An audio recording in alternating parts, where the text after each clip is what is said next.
I came home to find my wife sobbing on the kitchen floor, unable to speak, while my daughter stood over her claiming she did not know what happened. But when I checked the security cameras to find the truth, I was absolutely terrified by what I saw on the screen. My name is Douglas Mercer, and I spent 30 years as a forensic accountant for the FBI, tracking down cartels and corrupt politicians through their paper trails. I thought I had seen the absolute worst of humanity in those case files, but I was wrong. The worst of humanity was not in a federal prison. It was standing right in my living room wearing a designer dress I paid for. Before I tell you how I used a single hidden camera and a coffee stain to destroy the people who tried to break me, let me know where you are listening from in the comments below. Hit like and subscribe if you believe that betrayal by blood demands a payback in cold, hard cash. I had been gone for only 3 days on a fishing trip up at the lake, a small retreat my wife Patricia insisted I take for my 72nd birthday. I walked through the front door of our colonial home in Connecticut, expecting the smell of Patricia's pot roast, or perhaps the sound of the radio. Instead, I heard a high-pitched wailing that made my blood freeze. I dropped my tackle box in the hallway and ran toward the kitchen. The scene before me was chaotic. My wife Patricia was curled up on the linoleum floor near the island, clutching her chest and rocking back and forth. Shattered porcelain was scattered everywhere, shards of her favorite Victorian tea set glinting under the recessed lights. My daughter Brittany was standing there, with her hands on her hips, shaking her head, while her husband Todd leaned against the counter, looking at his phone. When they saw me, Brittany immediately shifted her expression from annoyance to exaggerated panic. She rushed over and grabbed my arm. "Dad." "Thank God you are home early," she said, her voice pitching up into a theatrical whine. "Mom is having one of her episodes again. We just stopped by to drop off some groceries, and she started screaming that there were intruders. She threw the tea set at the wall, Dad. She is losing it." I looked down at Patricia. Her eyes were wide and terrified, but she wasn't looking at the wall or at some imaginary intruder. She was looking directly at Brittany. I knelt down beside my wife, ignoring the sharp ceramic shards digging into my knees. Patricia was trembling so violently, her teeth were chattering. I reached out to touch her shoulder, and she flinched as if I were about to strike her. That reaction set off an alarm bell in my head that I hadn't heard since my days in the field. Patricia had suffered a mild stroke 6 months ago, which left her weak and occasionally confused, but she had never been violent. Never. Todd finally looked up from his phone and sighed loud enough for me to hear. "Look, Doug, we hate to say this, but the doctor warned us about this decline. Dementia creates aggression. Brittany and I were just talking, and we think it is unsafe for her to be here anymore." He reached into his jacket pocket and pulled out a glossy brochure. "I have already done the legwork for you. Golden Oaks Nursing Facility has a bed opening up this Friday. It is expensive, but for Patricia's safety, it is necessary." I took the brochure. My hand remained steady, but inside my chest my heart was hammering against my ribs like a trapped bird. I looked at the brochure, and then I looked at the broken tea set. The blast radius of the debris was wrong. If Patricia had thrown it at the wall, the shards would be concentrated near the baseboard. Instead, the pieces were scattered in a radial pattern outward from the center of the room, as if the pot had been smashed directly onto the floor with force. I looked at Brittany. Her mascara was perfect. Her clothes were unruffled. A woman dealing with a violent dementia patient usually looks somewhat disheveled. Then I saw it. Patricia's cardigan had slid up her arm slightly. Just above her wristwatch, there was a fresh red mark. It was darkening quickly into a bruise. It was the distinct shape of a thumbprint. I made a choice in that split second. If I confronted them now, they would deny it. They would claim she fell or that I was the one who was senile. I needed to be the Douglas Mercer who sat across from money launderers and smiled while they incriminated themselves. I stood up and put on the mask of a tired, defeated old man.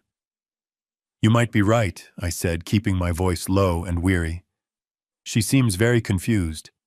I just need to get her settled. Can you two give us a moment?" Brittany exchanged a look with Todd, a look of victory. "Of course, Dad," she said, patting my arm with a touch that felt like ice. "We will leave the brochure on the counter. Think about it. We only want what is best for Mom." They left the house, and I waited until I heard the engine of Todd's leased BMW fade down the driveway. I spent the next hour cleaning up the porcelain and getting Patricia into bed. I gave her the evening medication and sat by her side until her breathing evened out into a fitful sleep. She didn't speak a single word to me.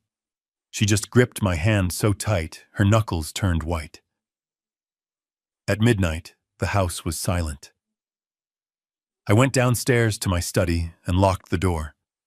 I sat down at my desk and opened my laptop. My hands were shaking now that the adrenaline had worn off, but I forced myself to focus.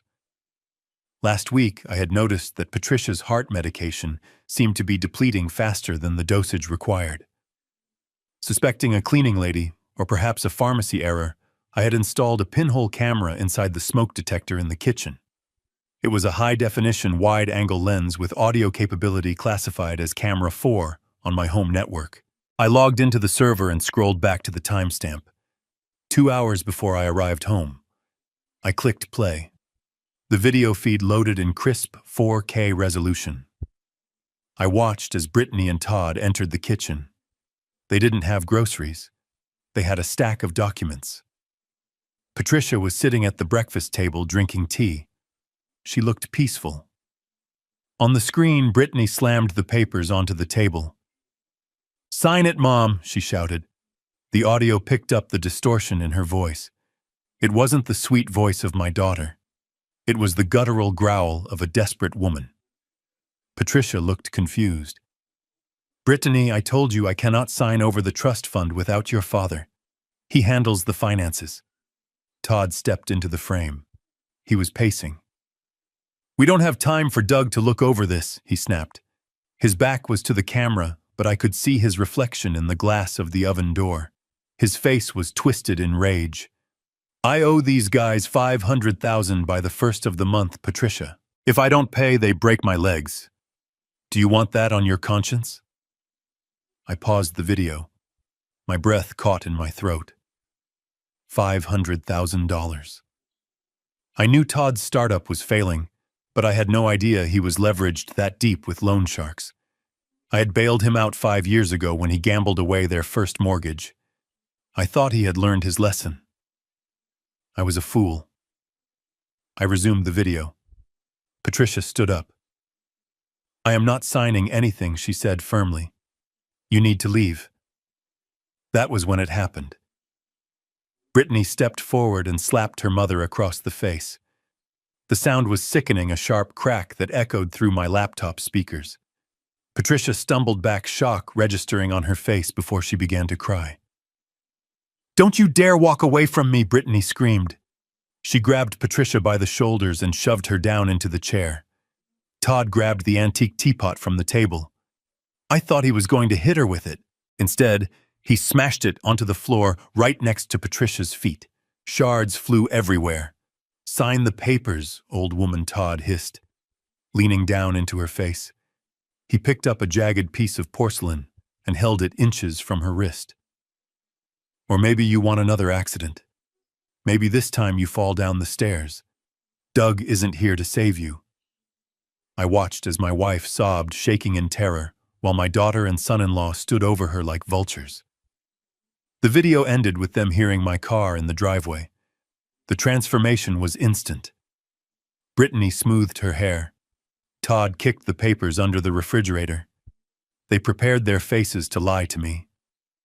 I sat in the dark for a long time. The glow of the monitor was the only light in the room. I felt a coldness spreading through my chest, replacing the heat of my anger. This was not a family dispute. This was a crime scene. I inserted 3 encrypted USB drives into the hub and began copying the footage. I saved it to the cloud. I saved it to a remote server I used for my consulting work. I made sure that video existed in places they could never touch. I could have called the police right then. I had enough for assault and elder abuse. But as I watched Todd threaten my wife, I realized that prison was too good for them. If I arrested them now, they would claim it was a one-time emotional outburst. They would get a good lawyer. They would get probation. And most importantly, they would still think they were smarter than me. No. I wanted to hurt them where it truly mattered. I wanted to hit them in their wallets. I closed the laptop. The forensic accountant in me took the wheel. I needed to trace the debt. I needed to know exactly who Todd owed money to and why Brittany was so desperate she would strike her own mother. I would play the part of the frail, confused old man. I would dangle the carrot. The next morning, I woke up early and brewed a pot of coffee. The smell usually comforted me, but today, it just smelled like burnt expectations. I heard the front door unlock. Brittany and Todd let themselves in using the spare key I had given them for emergencies. They walked into the kitchen radiating a nervous energy. "Good morning, Dad," Brittany said too loudly. Her eyes scanned the room looking for Patricia. "How is Mom doing?" "She is resting," I said, turning my back to them to pour 3 mugs. "I barely slept last night thinking about what you said. About Golden Oaks." I placed the mugs on the table and sat down heavily, letting my shoulders slump. I rubbed my forehead, feigning a headache. "You are right. I cannot take care of her alone.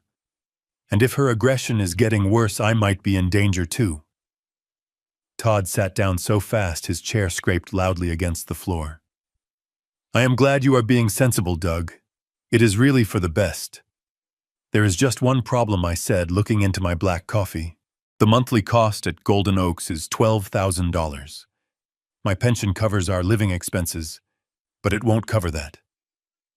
I let the silence hang there for a moment. I could feel them exchanging glances. I continued, my voice trembling slightly. "I think I have to sell some assets. I have a portfolio of tech stocks I bought in the 90s. It is worth about $4 million now. I was saving it for you two, actually. But I suppose I have to liquidate it to pay for the nursing home." The air left the room. $4 million. I saw Todd's pupils dilate. He licked his lips. Brittany gripped the edge of the table. "Dad," she said, her voice shaky, "you don't have to sell everything. That takes time. You need a power of attorney. If you sign control over to us, we can manage the liquidation.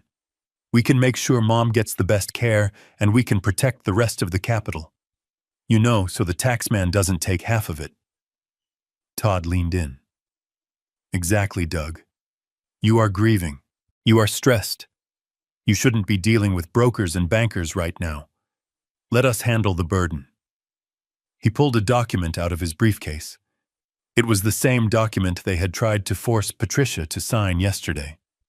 They had just changed the name at the top to Douglas Mercer. I looked at the paper.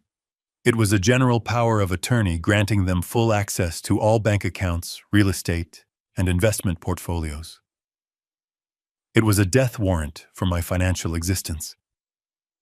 I reached for my reading glasses, moving slowly. I picked up a pen. I saw Brittany holding her breath. Todd was practically vibrating with anticipation.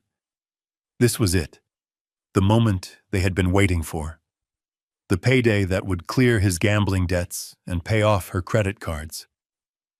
I brought the pen tip to the paper. Then I reached for my coffee mug with my other hand.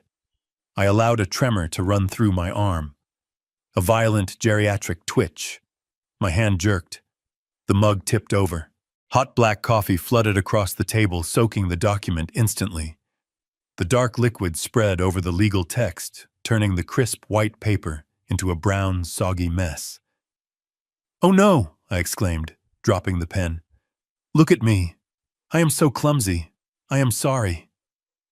Todd jumped up, cursing under his breath. He tried to grab the paper, but it tore in his hands.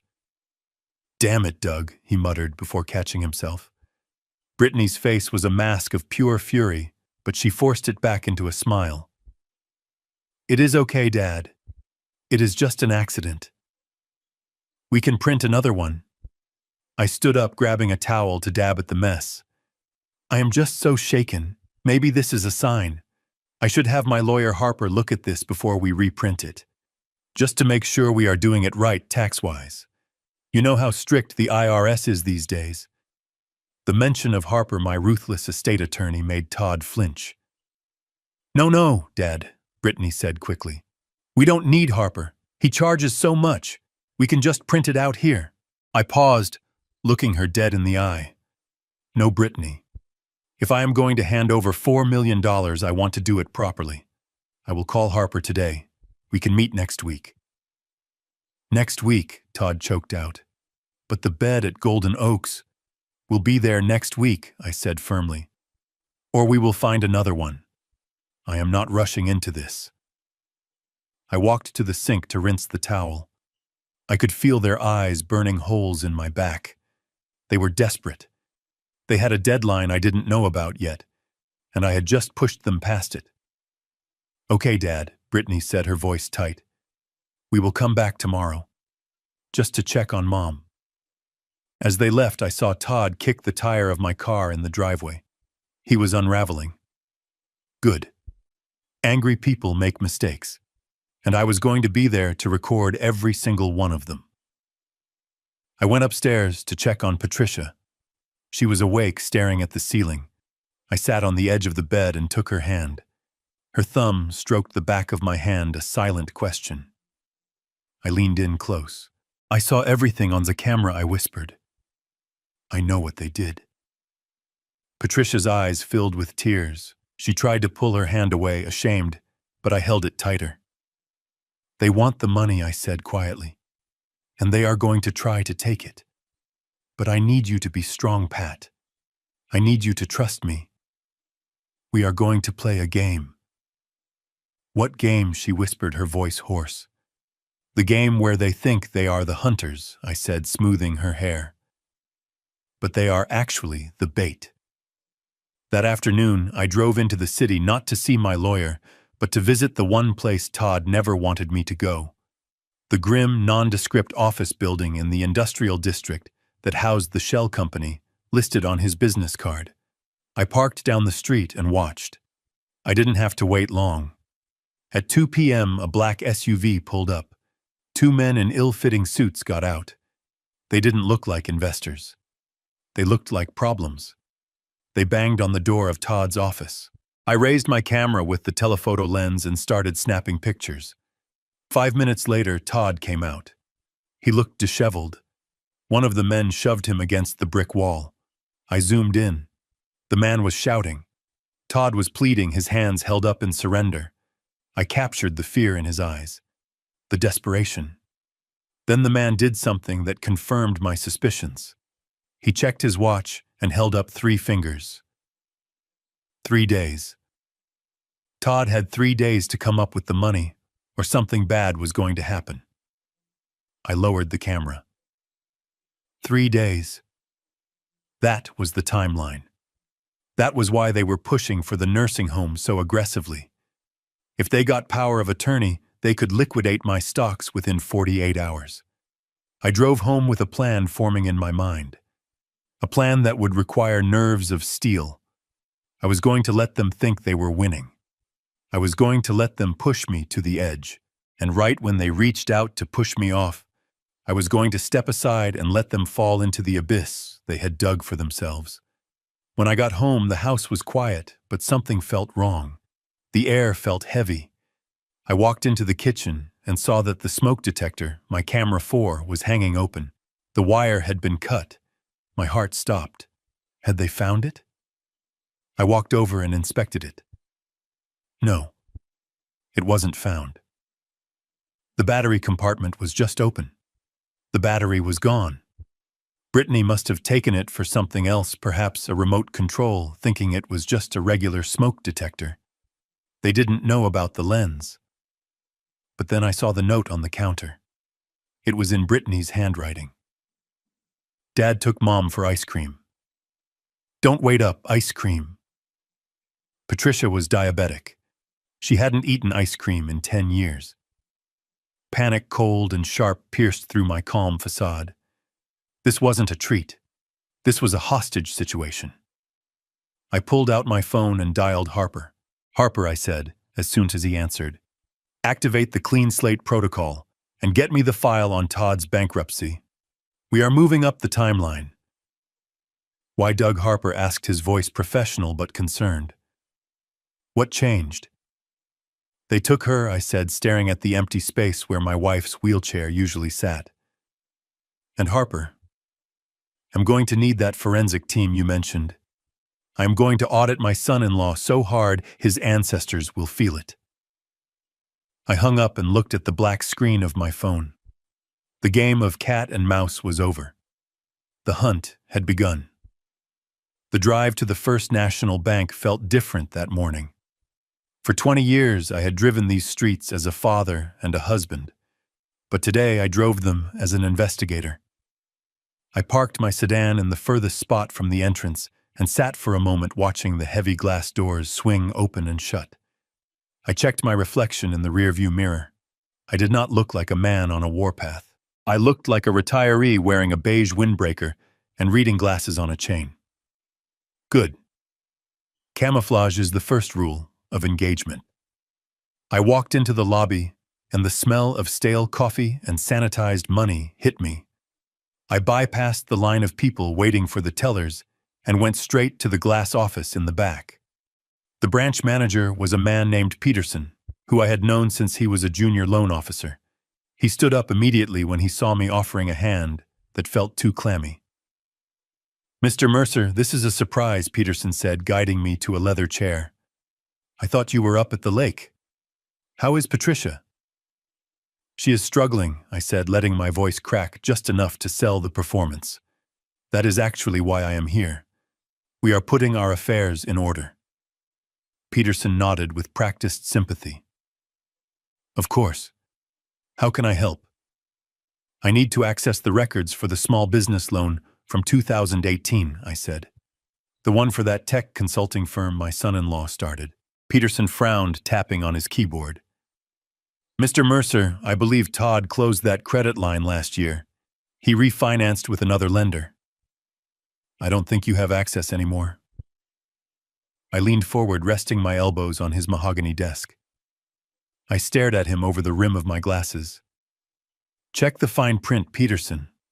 I was the cosigner, the primary guarantor. Unless he paid off the principal in full with a certified check, which we both know Todd has never done in his life, my name is still on the master file. And as the guarantor, I have the right to audit the account activity to ensure my liability is covered. Peterson hesitated, then typed in a command. His eyes scanned the screen and his eyebrows shot up. You are right. Your name is still attached as the secondary liability holder. The account isn't closed. It is actually in arrears. Print it, I said. All of it. Every transaction for the last 24 months.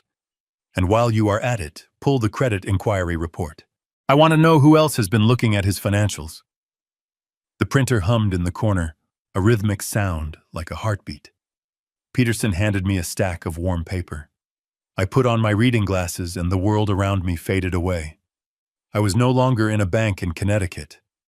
I was back in the bureau, analyzing the decay of a criminal enterprise. The numbers on the page were not just digits. They were a confession. I started with the business expenses, or rather, the lack of them. There were no payments for server space, no payroll for developers, no marketing costs. Todd's company was a ghost ship. Instead, I saw a pattern of transfers that made my stomach turn. $5,000 to an entity called Golden Chip Holdings in the Cayman Islands. 3 days later, another $10,000. 2 days after that, $15,000. I recognized the routing number. It wasn't an investment firm. It was a shell corporation used by unauthorized online gambling sites to bypass federal banking regulations. I took out my red pen and started circling the dates. The frequency was escalating. At first it was once a month, then weekly. In the last 6 months it was daily. Todd wasn't just a bad businessman. He was a degenerate gambler chasing a losing streak that had spiraled into madness. I did the mental math, adding up the transfers in the margins. He had burned through $300,000 of the business loan. But that wasn't the worst part. The credit report showed 3 hard inquiries from a collection agency based in New Jersey. I knew that agency. They were the polite front for a syndicate that broke kneecaps when the interest payments stopped. The debt wasn't just $300,000. With the vigorish and the penalties, he owed them $500,000. I flipped the page to the authorized user section. Brittany. My daughter had a supplementary credit card attached to the business account for office supplies. I scanned her transaction history. It was a grotesque display of vanity. $2,000 at a luxury boutique in Manhattan, $4,000 for a weekend at a spa resort, $1,200 for a handbag. There were charges for cosmetic procedures, private Pilates sessions, and Michelin star dinners. She had spent $80,000 in 1 year. $80,000. I closed my eyes for a second, remembering Brittany as a little girl, saving her allowance to buy me a tie for Father's Day. That girl was dead. The woman who replaced her was filling the void in her soul with designer labels bought with stolen money. She wasn't protecting her mother from dementia. She was protecting her lifestyle from bankruptcy. I looked up at Peterson. He was watching me nervously. "Is it bad, Doug?" he asked, dropping the formalities. "It is worse than bad," I said, keeping my voice flat. "It is theft. But I need one more thing. I need to see the pending transactions." Peterson clicked his mouse. "Nothing penned—" "Wait." His face went pale. He leaned closer to the monitor, squinting, as if the screen was playing a trick on him. "What is it?" I asked. The tone of my voice made him jump. An alert just popped up. Peterson stammered. "A withdrawal request. It was flagged by the system because of the amount." How much I demanded. $50,000, Peterson whispered. "Cash withdrawal. It is happening at the branch on 4th Street, right now." I stood up so fast my chair hit the wall. 4th Street was only 10 minutes away. "Who is authorizing it?" I asked. Peterson turned the screen toward me. "It is a countercheck, Doug. It has your signature on it." I looked at the digital scan of the check on the screen. It was a masterpiece of forgery. The loop of the D was perfect. The slant of the M was identical to mine. Todd had obviously spent hours practicing this. He had traced my signature from old birthday cards or tax documents. But he had made one fatal mistake. One tiny, arrogant error. 3 years ago, after my identity was briefly compromised in a data breach, I had started adding a microscopic dot inside the bottom loop of the letter G in my signature. It was invisible to the naked eye but clear to a forensic accountant. The signature on the screen did not have the dot. "Freeze it," I ordered. Peterson looked at me terrified. "I cannot just freeze an account without a fraud affidavit, Doug. If it is your signature—" "It is not my signature," I snarled, slamming my hand on the desk. "That is a forgery. And the man standing at the counter on 4th Street is committing a federal felony. Do not decline the transaction, Peterson. That will just scare him off. Flag it for manual review. Tell the teller to say the vault is on a time lock and he has to wait 20 minutes. Peterson reached for the phone, his hands shaking. "What are you going to do?" "I am going to let him sweat," I said, gathering the evidence into my briefcase. "I am going to let him stand there watching the clock thinking he has won. I want him to feel the money in his hands, in his imagination. And then I want him to walk out empty-handed." But Doug, Peterson said, holding the phone to his ear, "If he owes money to the people I think he owes money to, if he walks out without that cash, then he is a dead man walking." I finished for him. I walked out of the bank into the bright morning sunlight. The evidence in my briefcase felt heavy, like a brick of lead. I had the paper trail. I had the motive. I knew exactly why they had kidnapped my wife. They needed to liquidate her trust fund to cover the hole they had dug. Todd was at the 4th Street branch right now, checking his watch, sweating in his cheap suit, waiting for $50,000 that was never coming. I pulled out my phone and opened the app for the hidden GPS tracker I had installed on Todd's car months ago, a habit from my old life I never shook. The dot was blinking at the 4th Street bank. I could have driven there. I could have confronted him in the lobby and humiliated him in front of everyone. But that was emotional. That was messy. Douglas Mercer didn't do messy. Instead, I dialed Harper's number. "Harper," I said as I got into my car, "I have the financial motive. It is gambling and embezzlement. Significant amounts." I heard Harper typing furiously on the other end. "Good work, Doug. That elevates this from a family dispute to criminal fraud. We can get an emergency injunction." "Not yet," I said, watching a young couple walk past, holding hands, oblivious to the war I was fighting. "I want more. I want to catch them when they think they are safe." "Todd is trying to forge my signature right now. I stopped the transaction, but I didn't alert him. He is going to be desperate, Harper. Desperate men do reckless things." "What is your next move?" Harper asked. "I am going back to the house," I said, starting the engine. "If Todd doesn't get the cash from the bank, he is going to come for the only other liquid asset he has access to. He is going to hunt for the safe in my study. And when he does, I will be waiting." I hung up and pulled out of the parking lot. The numbers in my head were rearranging themselves. $500,000 debt. $80,000 shopping. $50,000 attempted theft. They were drowning, and they had tried to use my wife as a life raft. I gripped the steering wheel until my knuckles turned white. They had made a calculation that I was weak, that I was old, that I was a statistic. They were about to find out that they had miscalculated. And in my line of work, a calculation error is always fatal.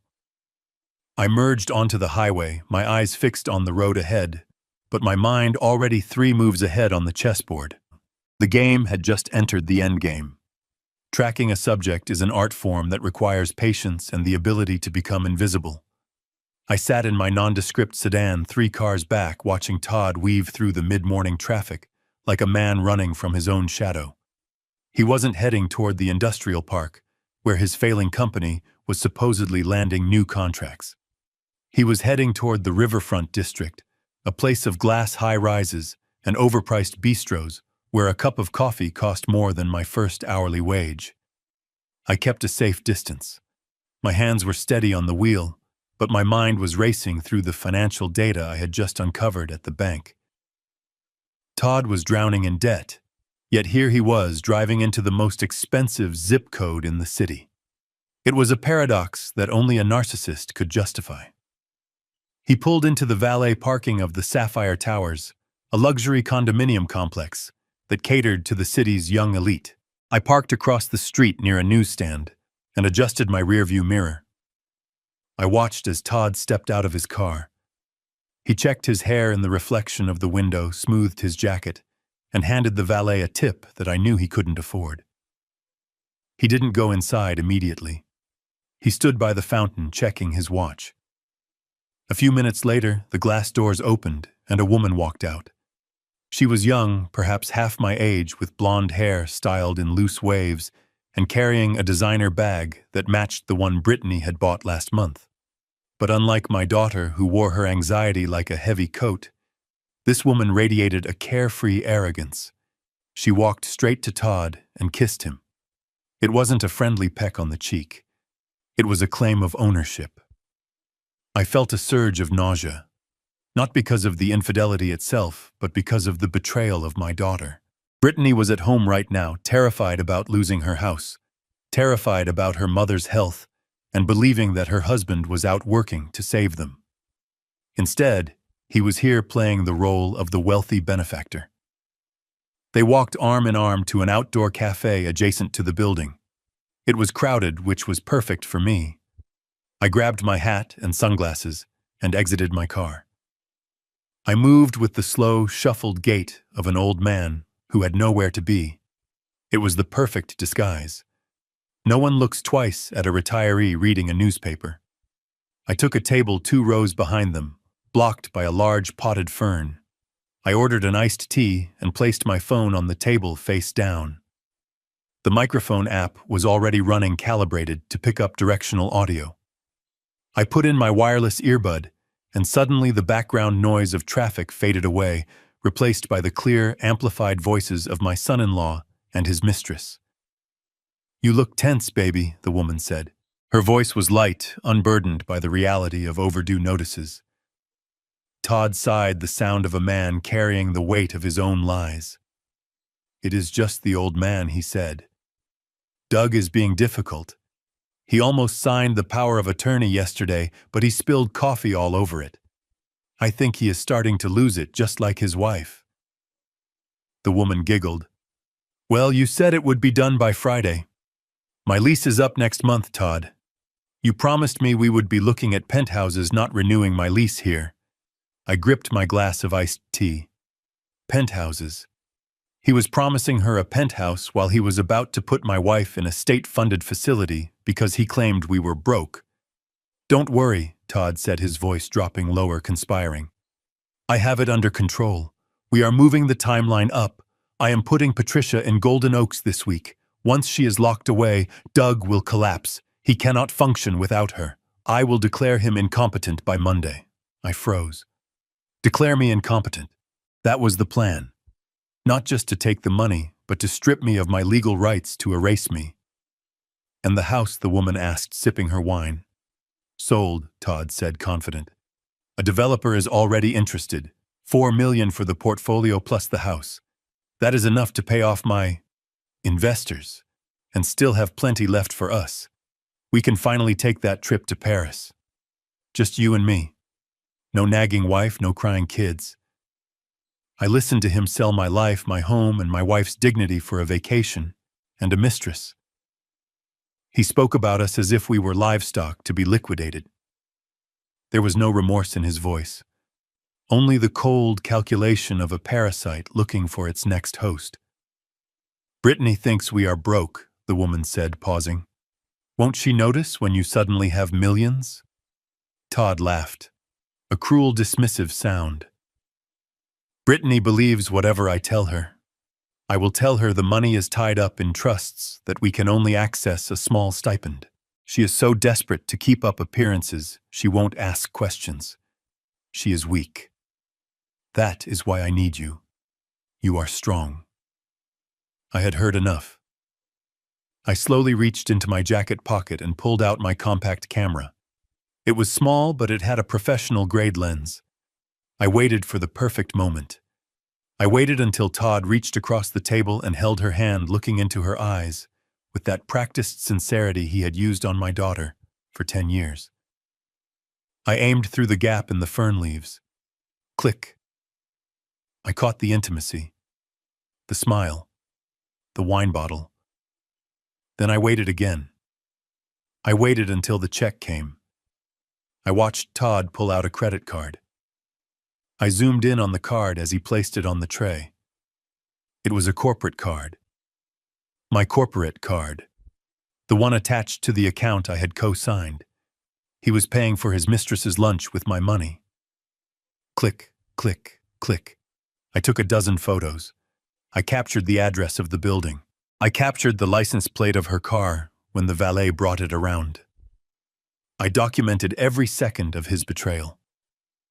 As they stood up to leave, Todd pulled her close and whispered something that made her laugh.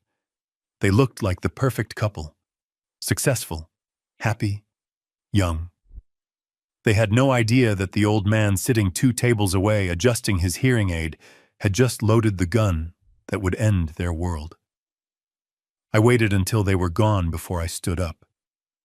My legs felt heavy, not from age, but from the burden of the truth. I had gone looking for financial fraud, and I had found moral bankruptcy. I looked at the photos on the small digital screen. Todd's face was clear. There was no denying this. This wasn't just evidence for a divorce court.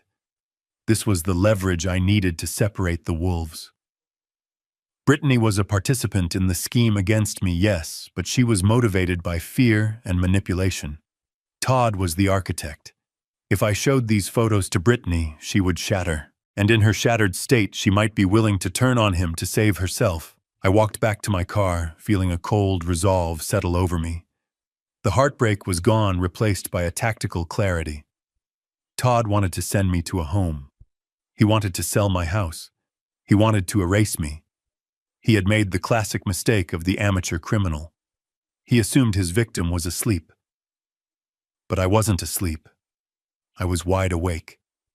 And I was about to turn his dream of Paris into a nightmare of prison bars and empty pockets. I started the engine and checked the time. It was early afternoon. I had the financial records. I had the photographic evidence. Now I needed to prepare the stage for the final act. I drove home slowly, rehearsing the lines I would say when I walked through the door. I would have to look at my daughter, knowing her husband was cheating on her, and say nothing. I would have to look at Todd, knowing he planned to declare me insane and shake his hand. It would be the hardest performance of my life. But for Patricia, for the woman who had stood by me for 40 years, I would become the greatest actor the world had ever seen. The storm was coming, Todd, and you just bought yourself a front-row ticket. Driving back from the city with the evidence of Todd's infidelity burning a hole in my pocket, I felt a different kind of urgency. The anger I had felt in the cafe was replaced by a cold knot of anxiety in my stomach. I knew they were desperate. I knew they had a deadline. And desperate people do not just make financial mistakes. They make physical threats. I pulled into the driveway and noticed that Brittany's car was gone. The house stood silent against the gray afternoon sky. It looked like the sanctuary it had been for 40 years, but as I walked up the front steps, I knew it was now a crime scene. I unlocked the door and called out for Patricia. There was no answer. I moved quickly through the hallway, dropping my keys on the side table. Patricia was usually in the sunroom at this hour reading her mystery novels or knitting. I found her there, but she wasn't knitting. She was slumped in her favorite armchair, her head lolling to the side at an unnatural angle. Her mouth was slightly open and a thin line of drool trailed down her chin. My heart stopped. For a second I thought she was dead. "Pat," I whispered, rushing to her side. I grabbed her wrist. Her pulse was there, but it was slow. Too slow. Her eyes fluttered open, but they didn't focus. She looked through me, not at me. "Who are you?" she slurred. Her words were thick, like her tongue was too big for her mouth. I want to go home." "We are home, Pat," I said, smoothing the hair back from her clammy forehead. "You are safe." She shook her head weakly. "No." The man said, "I have to sleep." I froze. "What man?" "Todd." I looked at the side table next to her chair. Her daily pill organizer was sitting there open. The compartment for Tuesday afternoon was empty. I knew Patricia's routine. She took a beta blocker for her arrhythmia and a mild vitamin supplement after lunch. Neither of those drugs caused this kind of catatonic stupor. I grabbed the pill organizer and looked at the compartments for the rest of the week. The pills looked right. They were small, round, and white, just like her heart medication. To the untrained eye, they were identical. But I wasn't an untrained eye. I had spent decades looking for microdots on counterfeit currency and analyzing ink compounds on forged ledgers. I picked up one of the pills from the Wednesday compartment and held it up to the light. My heart medication was a generic brand stamped with the code M42. The pill in my hand was stamped with a different code, Xanax 2. I felt the blood drain from my face. This wasn't heart medication. This was a high-dose benzodiazepine, a powerful sedative used to treat severe anxiety and panic disorders. In an elderly patient with a history of stroke, A dose this high wouldn't just make them sleepy.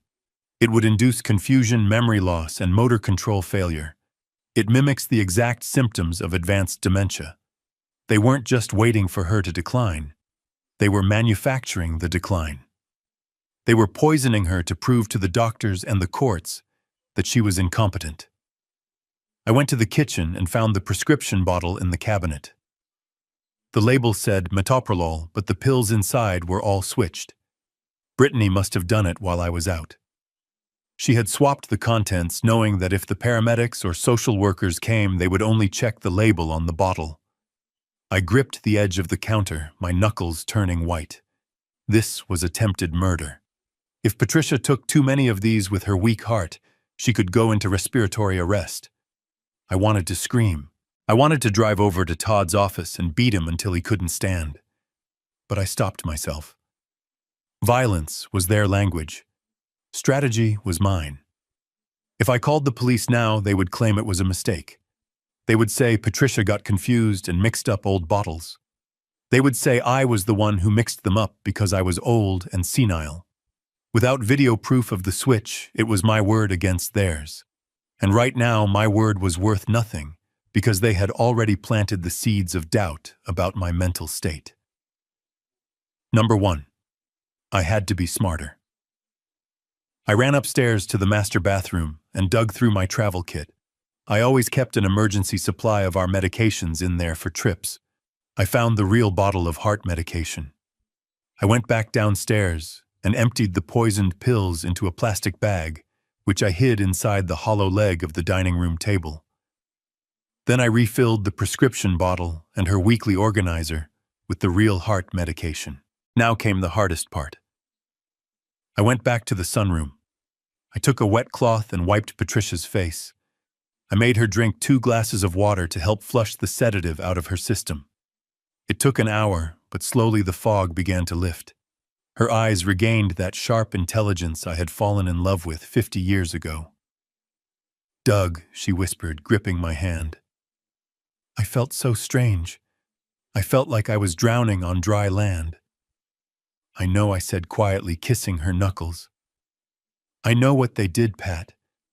They switched your pills. They are trying to make you look crazy so they can put you away." Patricia gasped, her hand flying to her mouth. Her own daughter. The betrayal hit her harder than the drug. She started to cry silent tears that ran down her cheeks. "Why, Doug? Why are they doing this?" "Because they are drowning in debt, and they think we are the only thing standing between them and $4 million, I explained. I looked deep into her eyes. "Pat, listen to me." I switched the pills back. "You are going to be fine physically, but we have to do something very difficult." "What do you mean?" she asked, wiping her eyes. "We cannot let them know we know," I said. "Not yet. We need them to believe their plan is working. We need them to bring the contract. We need them to commit the crime in front of witnesses." Patricia looked at me confused. "I need you to act," I said. "When Brittany comes back tomorrow, or when that social worker arrives, I need you to pretend you are still on those sedatives. I need you to be confused. I need you to ask for your mother. I need you to forget who I am." Patricia recoiled. "Doug, I cannot do that. It is too painful." "You have to," I urged her. "If they think the drugs aren't working, they might try something worse. They might try to push you down the stairs like Todd threatened. We have to make them feel safe. We have to make them think they have won." She looked at the broken tea set that I had glued back together on the shelf. She looked at the photo of Brittany on the mantelpiece from her high school graduation. Then she looked back at me, and her expression hardened. The softness of the mother was gone, replaced by the resolve of a survivor. "Okay," she whispered. "I will do it. I will give them the show of a lifetime." That night we sat in the dark, holding hands, rehearsing. It was a macabre theater. I quizzed her on how to act disoriented. I taught her how to slur her speech just enough to be convincing, but not enough to seem like a medical emergency. At 7 p.m., the phone rang. It was Brittany. I put it on speaker and nodded to Patricia. "Hi, Dad," Brittany said, her voice dripping with fake concern. "How is Mom? Did she take her medicine?" Patricia leaned toward the phone. She took a deep breath. "Who is that?" she called out, her voice trembling and high-pitched. "Is that the lady from the church? Tell her I don't want any cookies. The cookies are full of spiders." There was a pause on the other end of the line. Then I heard Brittany exhale a breath that sounded like relief. "Oh, wow, she sounds really bad, Dad," Brittany said. "See? I told you. The decline is accelerating. I played my part. I don't know what to do." "Brittany," I stammered. "She doesn't even recognize the cat." "Stay calm, Dad," Brittany said, and I could practically hear her smiling. "I have arranged for the social worker to come tomorrow morning for the final assessment. Just keep her comfortable. It will all be over soon." "Yes," I said, looking at my wife, who was now sitting up straight and sipping her tea with perfect composure. "It will all be over soon." I hung up the phone. Patricia looked at me and winked. "How was that?" she asked. "Oscar-worthy," I said. But inside I was burning. They were relieved that their mother was seeing spiders. They were happy that she was losing her mind. That was the final nail in the coffin of my fatherly love. Tomorrow, they would bring the social worker. They would bring the forms. They would walk into this house expecting to find two helpless victims. Instead, they were walking into a bear trap, and I had just sharpened the teeth. "Get some sleep, Pat," I said, helping her up. "You have a big performance tomorrow." As I turned off the lights downstairs, I checked the hidden camera in the smoke detector. I had replaced the battery and added a backup power source. I checked the audio levels. Everything was ready. Let them come. Let them bring their lies and their greed. We were ready to play our roles, and unlike them, we knew how the play was going to end. The doorbell rang at 9 o'clock sharp. It was not a friendly sound. It sounded like a gavel hitting a judge's bench.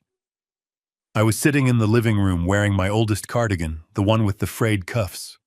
Patricia was upstairs, resting, or rather pretending to rest, as we had agreed. I watched through the sheer curtains as a silver sedan pulled up behind Brittany's car. A man stepped out.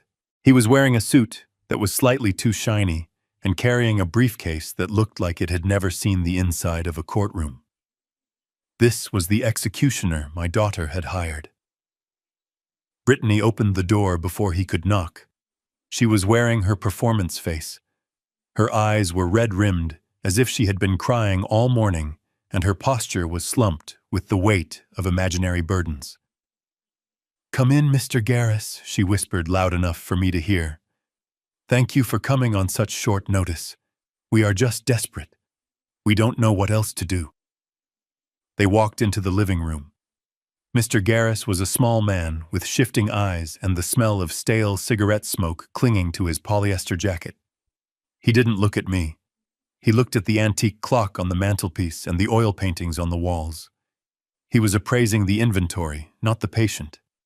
"Dad, this is Mr. Garris," Brittany said, guiding him to the sofa opposite me. "He is a senior case worker from the Department of Elder Services. He is here to just have a chat with you, to see how you are doing." I slowly lowered my newspaper and looked at them over the rim of my glasses. I let my mouth hang open slightly, a trick I learned from observing suspects who wanted to appear harmless, who I asked, keeping my voice thin and reedy. "Is he the man for the gutters?" Brittany let out a choked sob and turned to Garris. "You see, he thinks you are the handyman. He doesn't even know what day it is most of the time. Yesterday he tried to make toast and almost burned the kitchen down. I had to disconnect the stove." I gripped the armrest of my chair. That was a lie. A bold, vicious lie.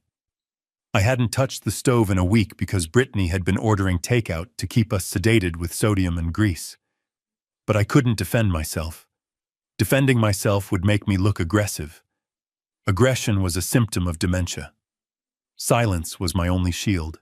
Mr. Garris opened his briefcase and pulled out a clipboard. He clicked his pen. Mr. Mercer, I am going to ask you a few simple questions. There is no need to be nervous. I am not nervous, I muttered, looking at the floor. I just want my tea. Question 1, Garris said, his tone bored. Can you tell me what year it is? I paused. I knew exactly what year it was. I knew the date, the time, and the current stock price of the S&P 500. But Douglas Mercer, the victim, didn't know. It is... I squinted at the window. It is 19... No. It is 2002. Garris made a check mark on his paper. He didn't even look up. 2002. Okay. Can you tell me the name of the current president? I stayed silent for a long time. I watched a fly buzz against the window pane. I watched Brittany twisting her wedding ring round and round her finger. She was nervous. She needed this man to sign that paper. I don't follow politics, I said finally. It just makes people argue. Brittany leaned forward. Dad, you know this. We talked about it this morning. See, Mr. Garris, his short-term memory is completely shot. He tells me the same stories about his childhood over and over again, but he cannot remember what he ate for breakfast. Garris nodded, scribbling furiously. He wasn't writing notes. I could see the angle of his pen. He was just filling in bubbles on a predetermined form. He had walked into this house with his mind already made up. Let us try a physical test, Garris said. He pulled out a blank sheet of paper and a thick marker. I want you to draw a clock face for me, Mr. Mercer. Put all the numbers in the circle and set the hands to 10 past 11. This was the standard mini mental state examination. It was designed to test visuospatial function. I took the marker. My hand shook. This time I didn't have to fake the tremor. The rage inside me was making my whole body vibrate. I was a man who had built a career on precision, on analyzing complex fractals of financial fraud, and now I was being asked to draw a circle like a toddler. I drew the circle. It was lopsided. I wrote the numbers, but I crowded them all onto the right side of the face, leaving the left side empty. It is a classic sign of parietal lobe damage. I had studied this. I knew exactly how to fail. When I finished, I put the pen down and looked at Brittany. She was smiling. It was a small, triumphant smile that she tried to hide behind her hand, but I saw it. She wasn't looking at her father with pity. She was looking at an obstacle that was finally being removed. Oh, Dad, she sighed dramatically. Look at that. It is okay. We know you are trying. Garris took the paper and made a show of examining it. Well, this is concerning, he said. This indicates significant cognitive impairment, coupled with the reports of aggression and the fire risk. He trailed off, leaving the threat hanging in the air. Reports of aggression, I asked, letting my voice rise. I never hurt anyone. Brittany jumped in. Dad, stop. Don't get agitated again. Remember what happened with Mom yesterday. You were screaming at her. You scared her so much, she locked herself in the bathroom. I looked at my daughter. The lie was so smooth, so practiced. She was gaslighting me in real time, rewriting our history to fit her narrative. I wanted to stand up and shout that I had the recordings. I wanted to play the audio of her screaming at her mother. But I couldn't. Not yet. The trap wasn't fully sprung. Garris closed his file with a snap. Mr. Mercer, based on my observation and the testimony of your primary caregiver, Wu, I am recommending an immediate review of your guardianship status. You are displaying clear signs of early-onset Alzheimer's with behavioral disturbances. He turned to Brittany, and his voice dropped to a conspiratorial whisper. You need to file for emergency temporary custody. He is a danger to himself and your mother. If he controls the finances or the medical decisions, well, it could be catastrophic. Brittany wiped a fake tear from her cheek. Thank you, Mr. Garris. I just want them to be safe. It breaks my heart to do this, but if it is the only way... It is the only way, Garris said, standing up. I will expedite the paperwork. You should have the court order by tomorrow afternoon. He handed her a card. Call this lawyer. He specializes in these transitions. I looked at the card on the table. It wasn't just a lawyer. It was the same firm that represented Todd's shell company. The circle was complete. Garris wasn't just a lazy social worker. He was on the payroll. This was a coordinated strike. As Garris left, Brittany walked him to the door. I heard her whisper, Todd will handle the fee in cash as discussed. I sat alone in the living room listening to the front door close. I felt stripped naked. My intelligence, my dignity, my agency as a human being had just been dismantled in 20 minutes by a man in a cheap suit and a daughter with a shopping addiction. Brittany came back into the room. Her demeanor had changed instantly. The sad daughter act was gone. She looked at me with cold indifference. Well, that went well, she said, picking up the drawings I had made.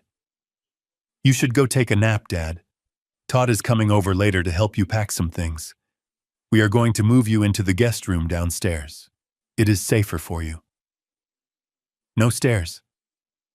She walked into the kitchen and started making a coffee, humming a tune. She was happy. She thought she had won. I sat there staring at the blank television screen. I wasn't just an old man to them anymore. I was a problem that had been solved, a liability that had been liquidated. But they had made one critical error. They assumed that the man sitting in the chair was the man on the paper. They believed the lie I had sold them. I slowly reached into my pocket and pressed the stop button on the micro recorder hidden in my cardigan. I had every word. I had the lies about the fire. I had the bribe about the cash fee. I had the collusion. You want to declare me incompetent, Brittany, I thought, as I listened to her humming in the kitchen. You want to take away my name. Go ahead. File the papers. Bring the judge. Because when I walk into that courtroom, I won't be Douglas Mercer, the dementia patient. I will be Douglas Mercer, the man who is going to burn your entire world to the ground with the very matches you put in my hand.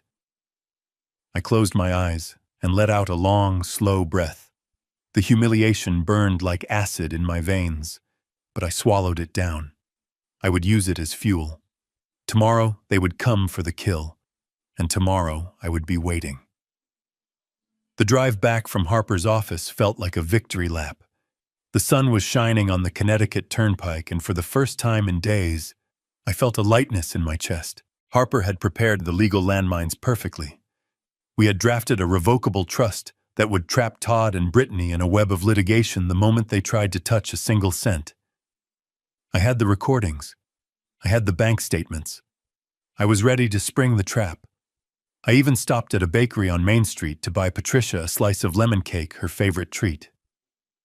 I imagined us sharing it in the sunroom, celebrating a small secret victory before the final battle. But when I turned onto our street, the feeling of triumph evaporated instantly. It was replaced by a cold, primal dread that settled in the base of my spine. The driveway was empty, but there were tire tracks in the gravel, heavy dual-tread tires, the kind that belonged to a truck or an ambulance. I parked the car crookedly and ran to the front door. It was unlocked. I pushed it open, and the silence of the house hit me like a physical blow. It was not the peaceful silence of an empty afternoon. It was the hollow, echoing silence of a grave. Pat, I called out. My voice cracked. Patricia, are you here? I ran to the sunroom. Her chair was empty. Her knitting basket was overturned on the floor, balls of blue yarn unraveling across the carpet, like spilled intestines. The half-finished puzzle on the table had been knocked askew, as if someone had been dragged away from it. I ran to the kitchen. Empty. I ran upstairs, taking the steps 2 at a time, my bad knee protesting with every impact, but I didn't care. The bedroom was empty. The bathroom was empty.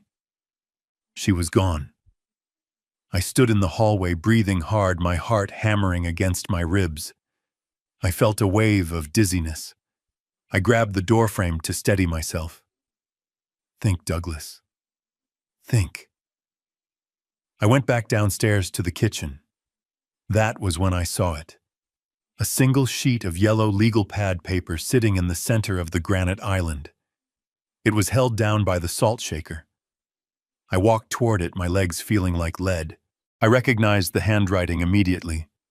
It was Todd's scrawl, jagged and rushed.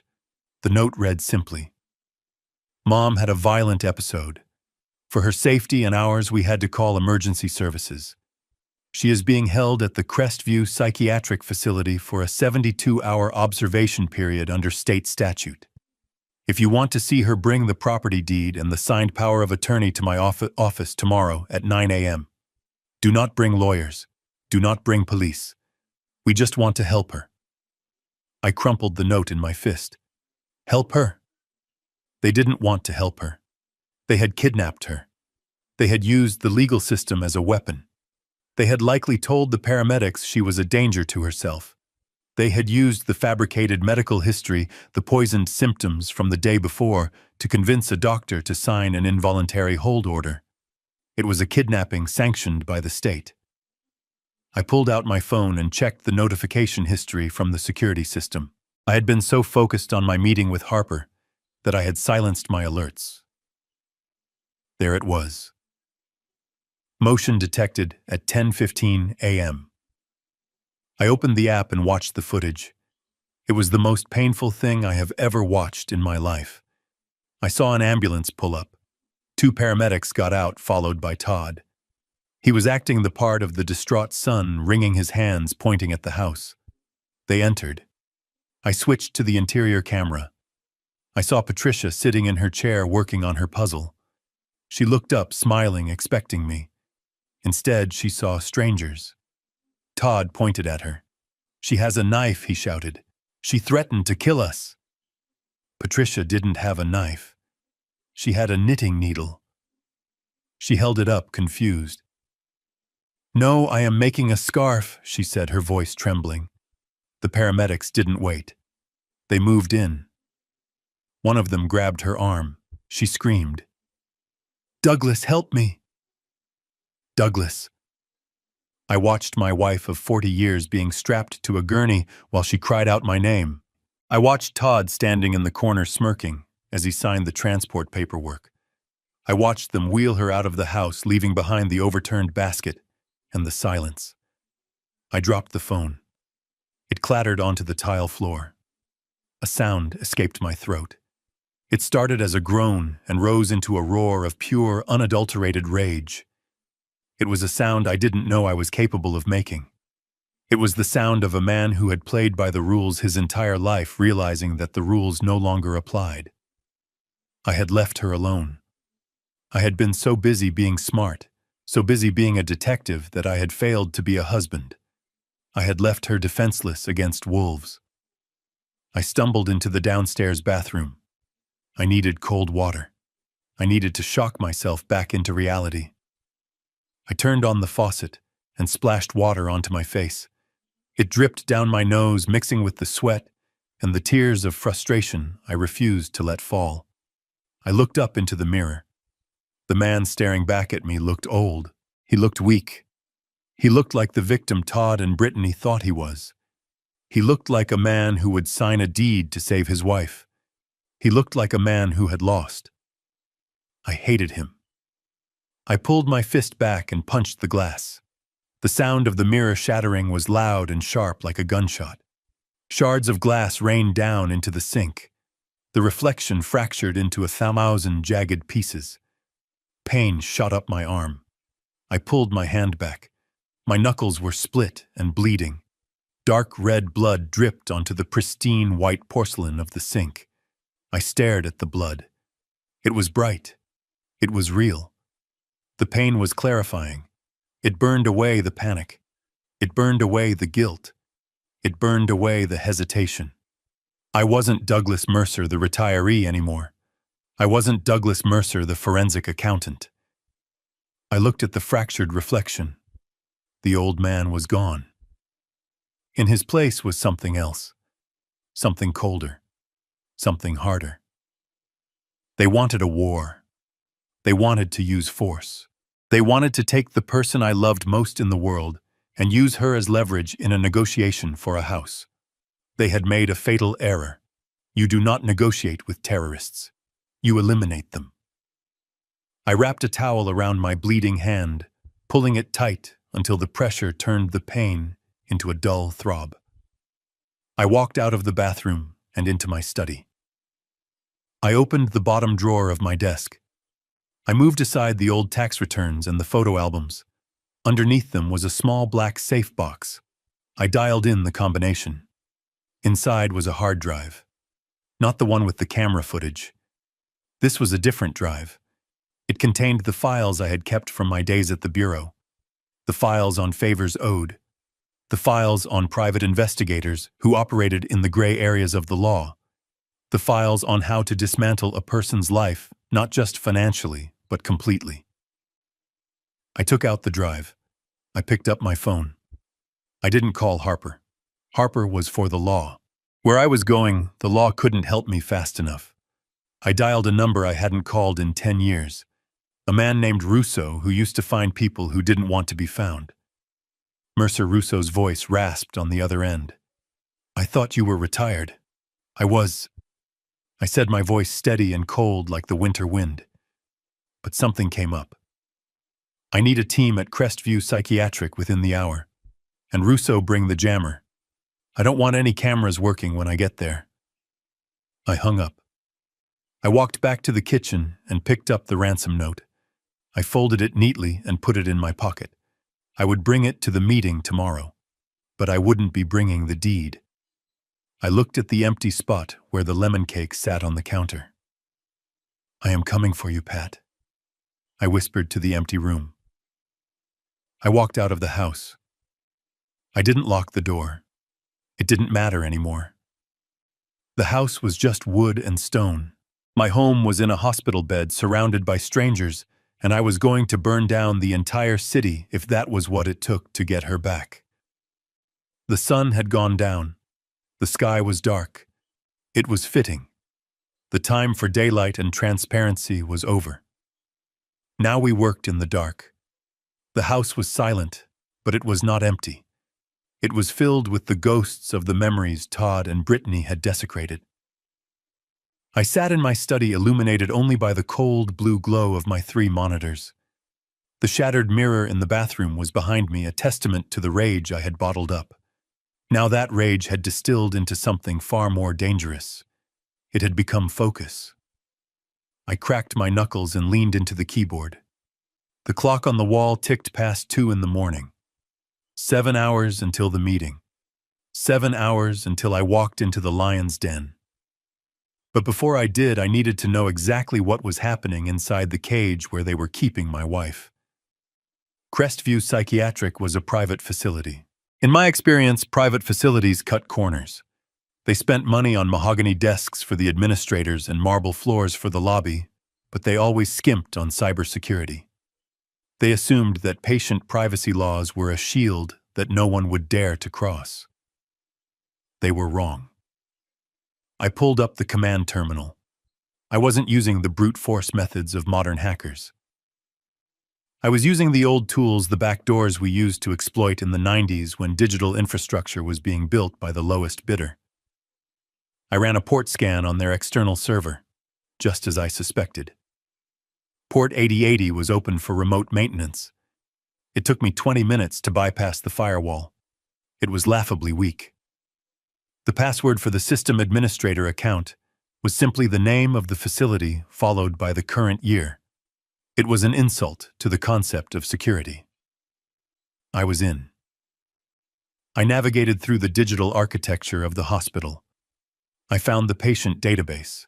I typed in Mercer Patricia. Her file popped up. Status involuntary hold. Reason acute psychotic episode with violent tendencies. I gritted my teeth. Lies. Digital lies stored on a server paid for by my son-in-law's stolen money. I found her room assignment. Room 304, the secure wing. I switched over to the physical security subnet. This was the network that controlled the cameras and the electronic locks. I found the feed for the third-floor hallway. It was stark and white. A nurse sat at a station scrolling through her phone, ignoring the call light blinking above door 302. I clicked on the camera feed for room 304. The image flickered and then stabilized in high-definition black and white. My breath caught in my throat. I felt a physical pain in my chest, as if someone had reached inside and squeezed my heart. Patricia was there. She was lying on a narrow metal bed, but she wasn't sleeping. She was restrained. Thick leather straps bound her wrists and ankles to the frame of the bed. She was spread-eagled like a criminal. Her head was thrashing side to side. I zoomed in. Her mouth was moving. There was no audio on this feed, but I could read her lips. Douglas, Douglas, she was calling for me. I watched as a night orderly walked into the room. He didn't check her vitals. He didn't offer her water.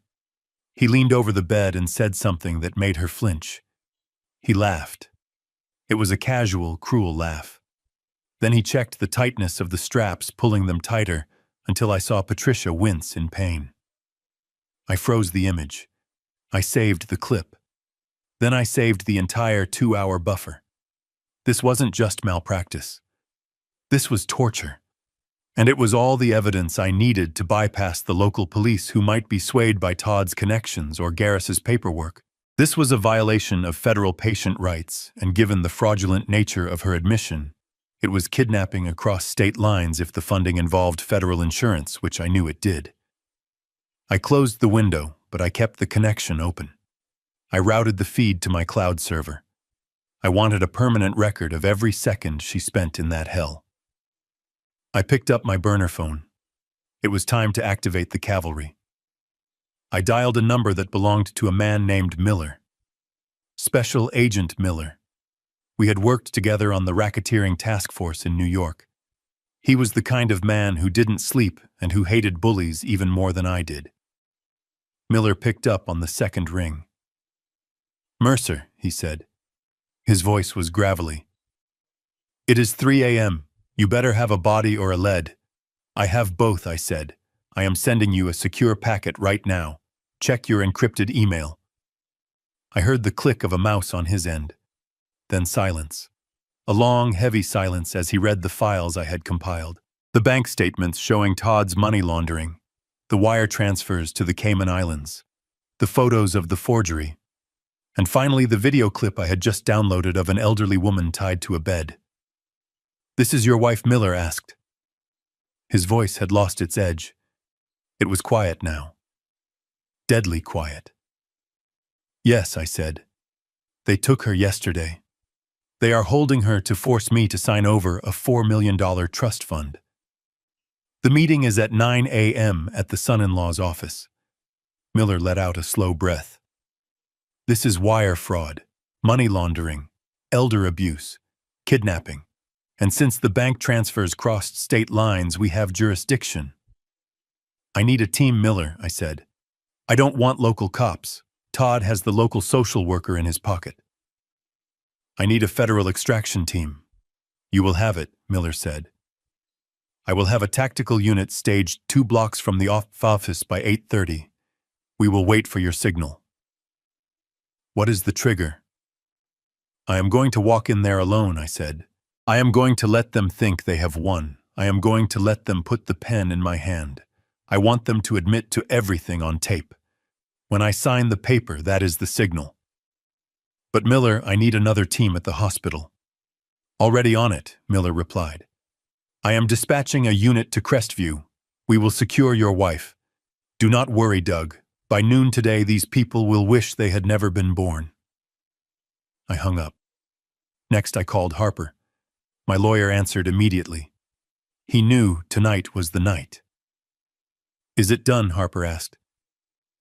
"The trap is set," I said. "Miller is in. The feds are involved. Now I need to know about the documents.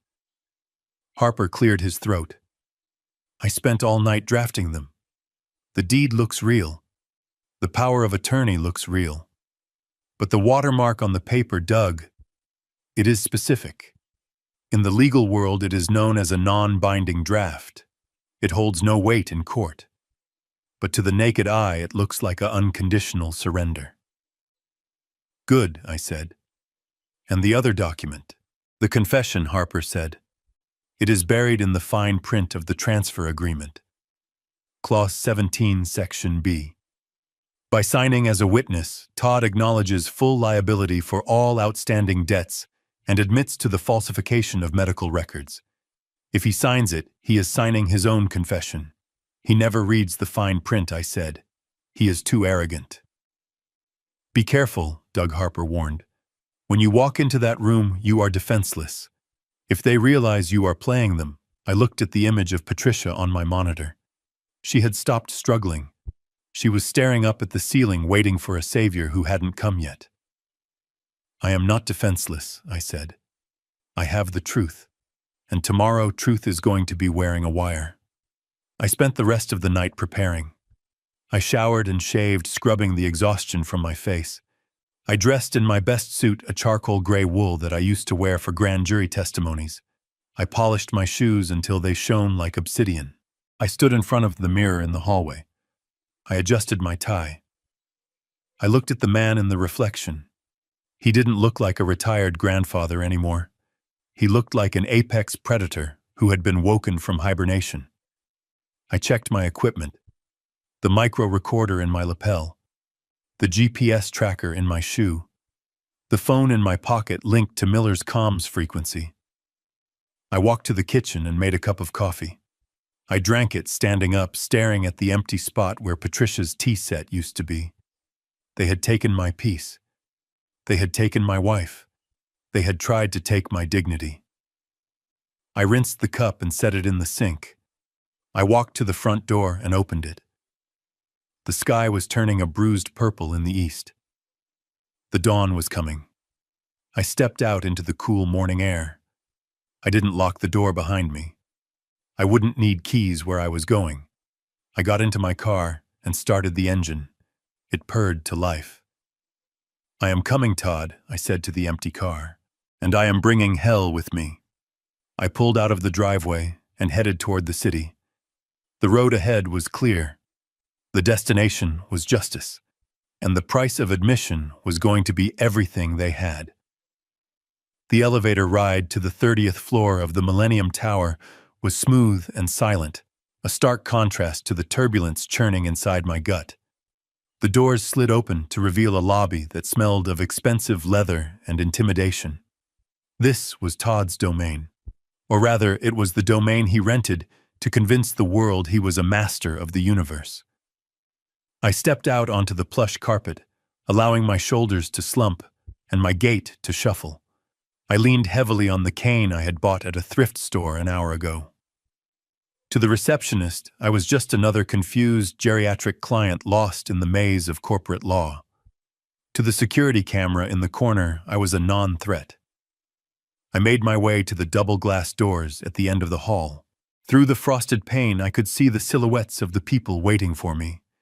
They looked like vultures perched on a wire waiting for the carcass to cool. I took a deep breath, inhaling the sterile air conditioning, and exhaled the last of my mercy. I pushed the door open. The conference room was vast, designed to make anyone sitting on the opposite side of the table feel small. Todd sat at the head of the table in a high-backed chair that looked like a throne. He was wearing a suit that cost more than my first car, but he wore it badly. He was sweating.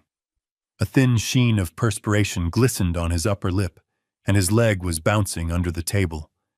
He was a man running out of time. Brittany sat to his right. She didn't look at me as I entered. She was focused on her phone, her thumb scrolling mindlessly, a nervous tic she had developed as a teenager when she was lying.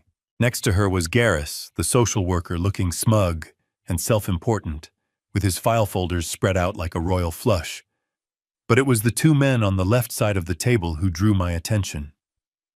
One was a lawyer I recognized from court records, a man named Steinberg, who had been disbarred twice and reinstated on technicalities. He was the kind of attorney you hired when you needed to bury a body, not write a will. The other man was not a lawyer. He was wearing a suit that was too tight across the shoulders, and his knuckles were scarred. He sat with a stillness that screamed violence. Todd introduced him as Mr. Vance, a potential investor. I knew better.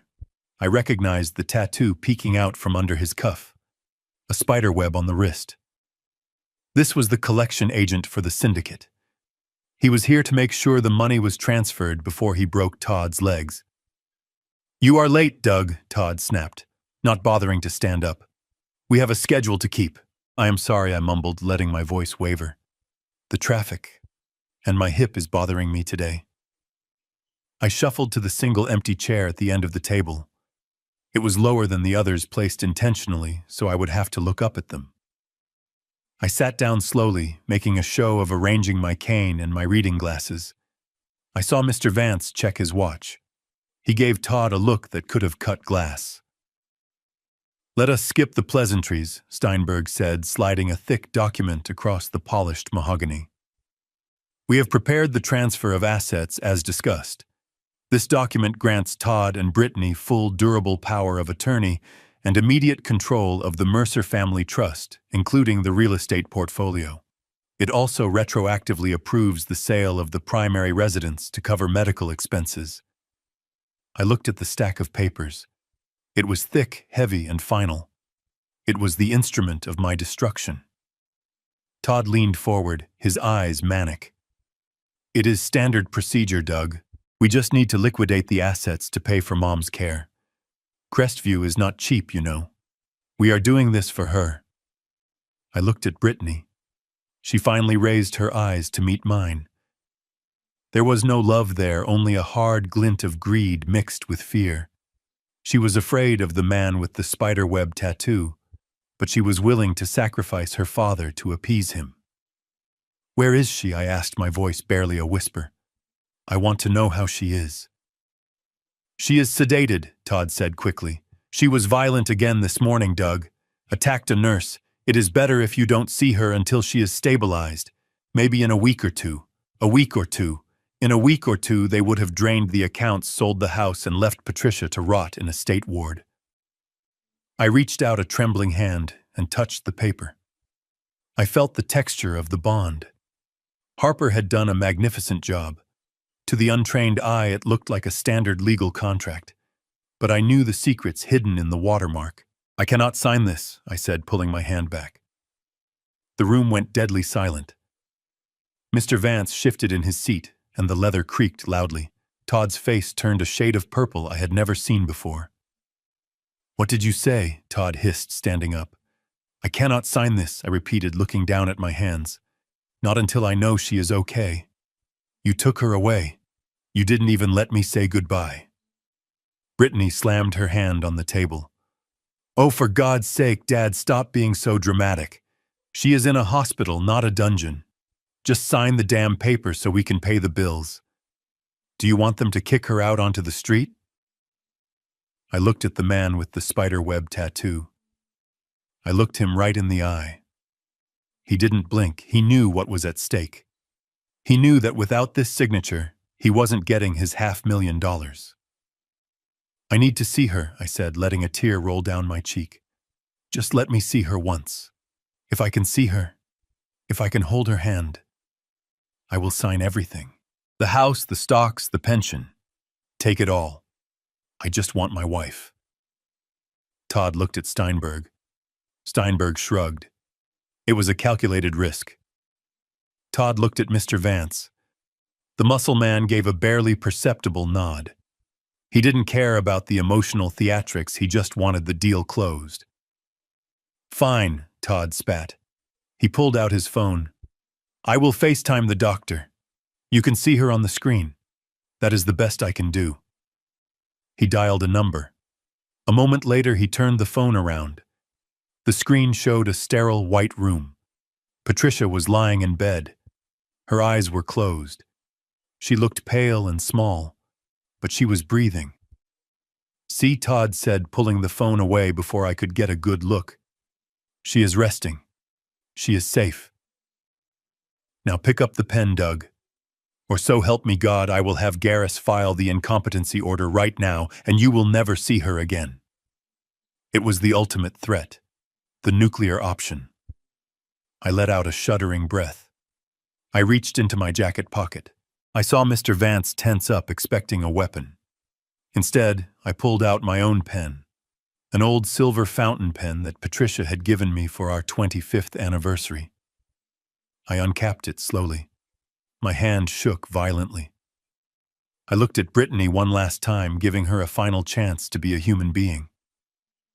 Brittany, I said softly, are you sure about this? Once I sign this, there is no going back. Just sign it, Dad, she said, looking at the window, avoiding my gaze.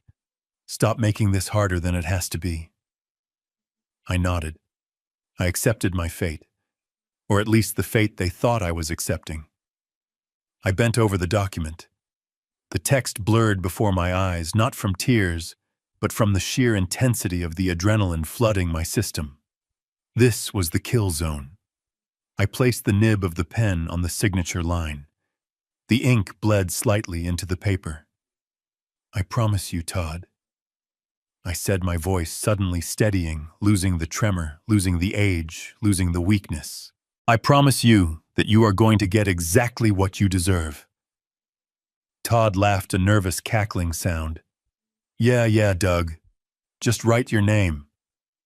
I started to write. But I didn't write Douglas Mercer. I wrote carefully and clearly in block letters, and as the ink dried on the page, I felt the shift in the room. They were so focused on the tip of my pen, they didn't notice that I had stopped shaking. They didn't notice that my posture had straightened. They didn't notice that the broken old man had just left the building and the hunter had taken his place. I finished the last letter and capped the pen with a loud, definitive click. There, I said, pushing the document toward Todd. It is done. Todd grabbed the paper, his eyes wide with avarice. He didn't even look at the signature at first. He just hugged the folder to his chest like a child with a prize. Mr. Vance relaxed, leaning back in his chair. Steinberg started packing up his briefcase. Brittany let out a long exhale of relief. They thought it was over. I checked my watch. 9:15 a.m. The signal had been sent. I looked at the door. I counted down in my head. 3, 2, 1. Todd looked down at the paper to verify the signature. His smile froze. His brow furrowed. What is this? He whispered. What the hell is this? Read it out loud. Todd. I said, my voice filling the room with command presence. Read what I signed. Todd looked up at me, and for the first time he saw the real Douglas Mercer. He saw the cold, dead eyes of a man who used to hunt monsters for a living. He looked back at the paper. His hands started to shake. RICO Act violation. He read, his voice trembling. I smiled. And it wasn't a nice smile. That is not a signature, Todd, I said, standing up and kicking the cane away. That is a confession, and you just accepted it into evidence. Before he could scream, before Mr. Vance could reach for the gun I knew he had in his waistband, the glass doors of the conference room exploded inward. The game was over. The slaughter was about to begin. The room was so quiet I could hear the hum of the air conditioning unit and the rapid, shallow breathing of my son-in-law. Todd was staring at the tip of my pen, his eyes wide and hungry, like a shark smelling blood in the water. Brittany was smirking, a small, tight expression of triumph that she couldn't quite suppress. She thought she had won. She thought the old man was finally bending the knee. I held the silver fountain pen, hovering just millimeters above the signature line. It was a heavy instrument, cold and solid in my hand. It felt less like a pen and more like the trigger of a loaded shotgun. I looked up one last time, scanning the faces of the people who had conspired to destroy my life. Steinberg, the lawyer, was already mentally spending his commission. Mr. Vance, the enforcer, was leaning back, relaxing his guard, believing the debt was as good as paid. Garris, the corrupt social worker, was checking his watch, probably late for his next bribe. I looked at Brittany. I wanted to see if there was any hesitation, any flicker of remorse for selling her parents down the river. There was none. She just tapped her manicured fingernail on the table impatiently. "Sign it, Dad," she said, her voice sharp. "We don't have all day." I nodded slowly. "You are right, Brittany. We don't have all day. In fact, you don't have any time left at all." I pressed the nib to the paper. The ink flowed black and permanent. Todd leaned in so close I could smell his nervous sweat mixed with expensive cologne. He was trying to read upside down, desperate to see the letters of my name. But I didn't write Douglas. With a steady hand, the hand of a man who had spent 30 years documenting crimes for the federal government, I wrote a different set of words. I wrote them in clear block letters that were impossible to misinterpret. Money. Laundering. I paused. I felt Todd stiffen beside me. He had seen the first word. Confusion rippled off him in waves. I continued writing. Title 18 USC. I finished the citation with a flourish, underlining it twice. Then I capped the pen. The click sounded like a gunshot in the silent room. I slid the folder across the polished mahogany table toward Todd. "There," I said, leaning back in my chair. "It is signed." Todd grabbed the document. He looked at it. He blinked. He looked at it again. His brain refused to process what his eyes were seeing. He was expecting a surrender. Instead, he was looking at a federal indictment code. "What is this?" he whispered, his voice trembling. "What is this, Doug? This isn't your name." I smiled. It was a cold smile, a smile that didn't reach my eyes. "No, Todd. That is not my name. That is your future." Title 18 of the United States Code, Section 1956. Laundering of monetary instruments. Penalty up to 20 years in federal prison. Steinberg sat up straight, his face draining of color. Mr. Vance stopped, leaning back. His hand moved instinctively toward his waistband. Brittany snatched the paper from Todd's hands. "What are you talking about, Dad? Just sign the paper properly. Stop playing games." "I am not playing games, Brittany," I said, standing up. "I stopped playing games the moment you tied your mother to a bed." I reached into my pocket and pulled out my phone. I didn't unlock it. I just pressed the volume up button 3 times. It was a pre-programmed macro command. On the far wall of the conference room, the massive 60-inch monitor that was used for client presentations suddenly flickered to life. I had breached their internal network hours ago, replacing their splash screen with a live feed from my private server. The room was bathed in the harsh blue light of the screen. Brittany gasped. Todd froze. The video playing was the footage from camera 4. It was the footage from the kitchen. It was high definition, and the audio was crystal clear. On the screen, a giant version of Todd was smashing the antique teapot. A giant version of Brittany was slapping her mother across the face. The sound of the slap echoed through the conference room, amplified by the surround sound speakers. "Don't you dare walk away from me!" the Brittany on the screen screamed.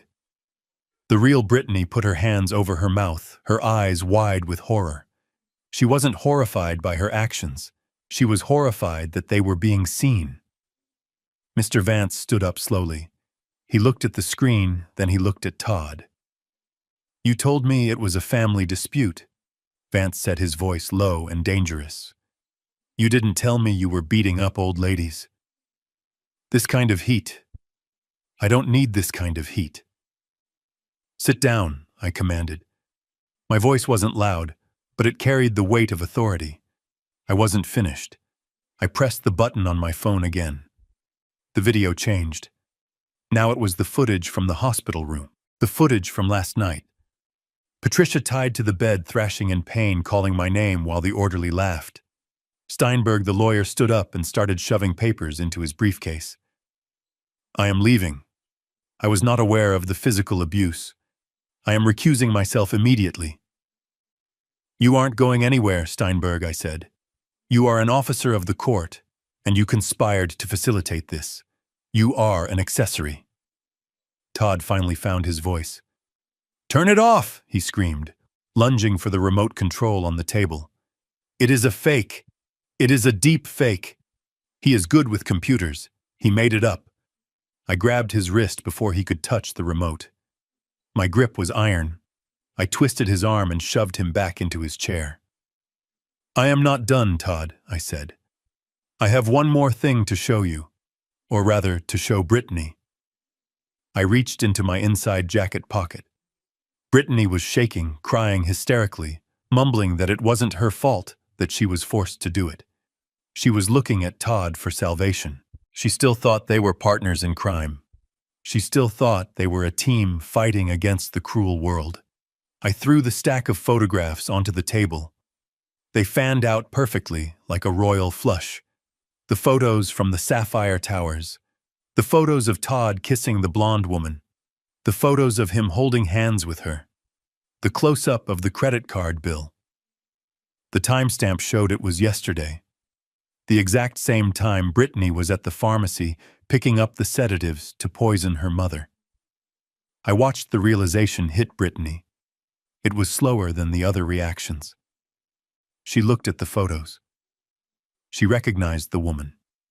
She recognized the bag the woman was holding, the same bag she had wanted, but Todd said they couldn't afford. She picked up a photo. Her hands were trembling so hard the paper rattled. Todd, she whispered. Who is this? Todd turned pale. He tried to grab the photos, but I blocked him. That is where the money went, Brittany, I said, my voice dropping to a whisper. The $500,000 debt wasn't just gambling. It was her. He promised her a penthouse. He promised her a trip to Paris. He told her he was going to put you and me in a nursing home so he could run away with her. Todd stammered. Baby number. That is a client. Doug is lying. He is trying to divide us. Brittany looked at the photo. Then she looked at the video of her mother tied to a bed on the screen. Then she looked at her husband. Something inside her snapped. It was audible. A psychic break that shattered the veneer of the suburban housewife. She didn't scream like a human being. She screamed like a wounded animal. You bastard, she shrieked. She launched herself across the table. She didn't go for his face. She went for his throat. Her manicured nails, the ones she spent thousands of dollars on, became claws. She dug them into Todd's face, drawing deep red lines down his cheeks. Todd yelled in pain and tried to push her off, but she was fueled by the rage of a woman scorned and a daughter realizing she had sold her soul for nothing. They crashed into the floor. The expensive leather chairs toppled over. Get off me, you crazy witch, Todd shouted, punching blindly.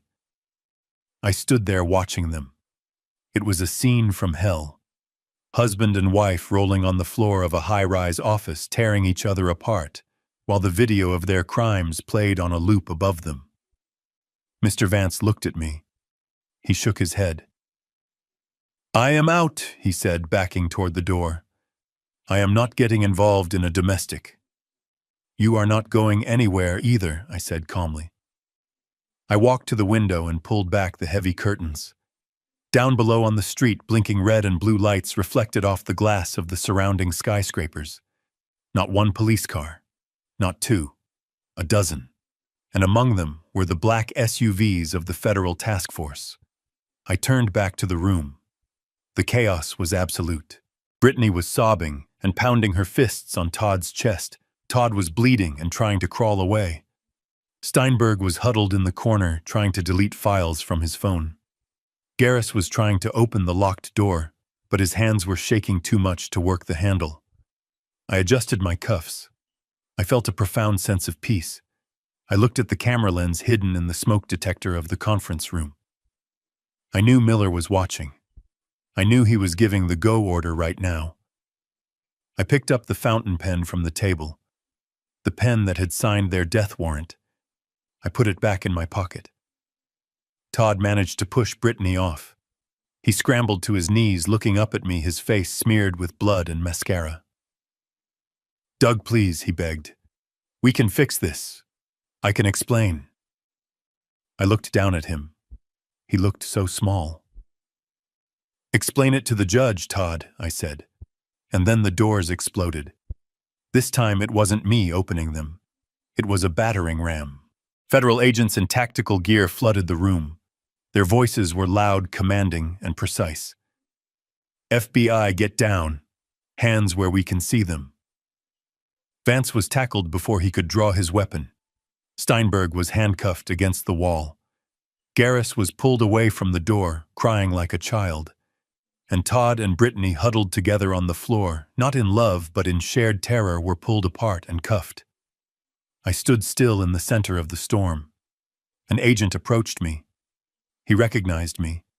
He nodded respectfully. "Mr. Mercer," he said, "we have the perimeter secured. Agent Miller is at the hospital. Your wife is safe." I let out a breath I felt like I had been holding for 3 days. Safe. I watched as they dragged my daughter out of the room. She looked back at me. Her eyes were black holes of despair. "Dad, help me," she wailed. I didn't look away, but I didn't step forward. "You made your choice, Brittany," I said softly. I watched the elevator doors close on them. The room was suddenly empty, except for me and a few agents collecting evidence. The video on the screen was still playing. I picked up the remote and turned it off. The screen went black. The show was over. I walked out of the office, leaving the shattered glass and the ruined lives behind me. I had a date with my wife, and this time no one was going to keep me from her. The explosion of the conference room doors was not just a sound, it was a physical force that reset the atmosphere in the room instantly. 1 second, Todd and Brittany were tearing each other apart on the floor like rabid animals, and the next, they were freezing in place as the reality of their situation marched through the shattered glass. "FBI, get down. Federal agents, get on the ground now." The command was shouted by 6 voices in perfect unison. It was a beautiful sound, the symphony of justice arriving precisely on time. Men in heavy tactical gear, with FBI emblazoned in yellow across their chests, poured into the room, moving with the fluid lethality of a pack of wolves. Todd scrambled backward on his hands and knees, his face smeared with blood from where Brittany had scratched him. He looked up at the agents, his eyes wide with a confusion that was rapidly turning into terror. "Don't shoot!" he screamed, holding his hands up. "I am a businessman. This is a misunderstanding." An agent didn't pause to listen to his lies. He advanced on Todd, kicking his legs out from under him and driving him flat against the expensive carpet. "Todd Thompson, you are under arrest for money laundering, wire fraud, and conspiracy to commit elder abuse." The agent pulled Todd's arms behind his back. The zip ties cinched tight with a sound like a zipper closing on a body bag. Todd yelped in pain. "My shoulder, watch my shoulder," he whined. I watched from my spot by the window. I felt nothing for him, no pity, no satisfaction, just the cold, clinical observation of a pest being removed from the premises. Across the room, Brittany was hysterical. 2 female agents were pulling her up from the floor. She was crying so hard she couldn't breathe, hyperventilating in short, sharp gasps. "Dad," she screamed, looking past the agents toward me. "Dad, tell them. Tell them I didn't know. Tell them Todd made me do it." I looked at my daughter. The mascara was running down her face in black rivers. Her designer dress was torn at the shoulder. She looked like a child who had broken a vase and was terrified of the punishment, but she was a 40-year-old woman who had helped tie her own mother to a hospital bed. I stayed silent. My silence was the only answer she deserved. Brittany Mercer. You are under arrest for kidnapping, false imprisonment, and conspiracy to commit fraud. The agent reading her rights said, her voice devoid of emotion. No, no, no. Brittany wailed as the handcuffs clicked onto her wrists. I have a child. You cannot take me. I have a son. You should have thought about that before you tried to orphan him, I thought to myself. In the corner, Garris, the corrupt social worker, was trying to make himself invisible. He was huddled under the table, clutching his briefcase to his chest like a shield. Agent Miller walked into the room. He was wearing a windbreaker and looked every bit the weary veteran lawman I remembered. He spotted Garris immediately. He walked over and tapped the table with his knuckles. Mr. Garris Miller said, his voice calm but hard as granite. We have your bank records. We have the wire transfer from Todd's shell company to your personal account. $5,000 to falsify a competency report. That is a federal crime, son. Garris looked up, tears streaming down his face. I just needed the money, he sobbed. My wife, she is sick. We all have problems, Miller said, hauling him to his feet. But we don't all sell old people down the river to fix them. Cuff him. Steinberg, the lawyer, was the only one who wasn't screaming. He was standing against the wall, his face the color of ash. He knew the law. He knew exactly how much trouble he was in. When the agent approached him, he turned around and put his hands behind his back without a word. He was already calculating his plea deal, but I knew Miller. Miller wouldn't give him one. Steinberg was going to lose his license, his freedom, and his reputation. Mr. Vance, the tough guy enforcer, was on his stomach. His face pressed into the floor by the boot of a particularly large agent. The spiderweb tattoo on his wrist was now hidden by steel cuffs. He wasn't so scary now without his leverage. The room was a chaos of shouting commands and crying suspects. But in the center of it all, I stood untouched. An agent approached me. It was a young man, probably the same age Todd was when I first met him. Mr. Mercer, he said respectfully. We need to clear the room. Are you injured? I shook my head. I am fine, son. I just need a moment. I walked over to where Todd was lying on the floor. An agent was patting him down, emptying his pockets. His phone, his wallet, and the keys to the luxury car he couldn't afford were placed in an evidence bag. Todd looked up at me. He tried to muster some of his old arrogance, but it crumbled instantly. Doug, help me, he whispered. I can fix this. I know people. I can pay you back. I swear I can pay you back. I looked down at him. I remembered the day he asked for Brittany's hand in marriage. I remembered how he swore to protect her. I remembered how he looked me in the eye 5 years ago when I bailed out his first failed company and promised he would never gamble again. And I remembered the video of him smashing the teapot and threatening my wife with a jagged shard of porcelain. I reached up and adjusted my tie, tightening the knot. I smoothed down the lapels of my suit. You cannot pay me back, Todd, I said, my voice cutting through the noise of the room. Because you are bankrupt.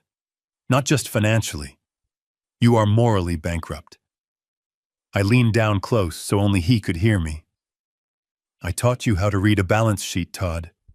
I taught you how to spot an opportunity. I taught you how to build wealth. Todd nodded eagerly, thinking I was offering him a lifeline. Yes, Doug. Yes, you did.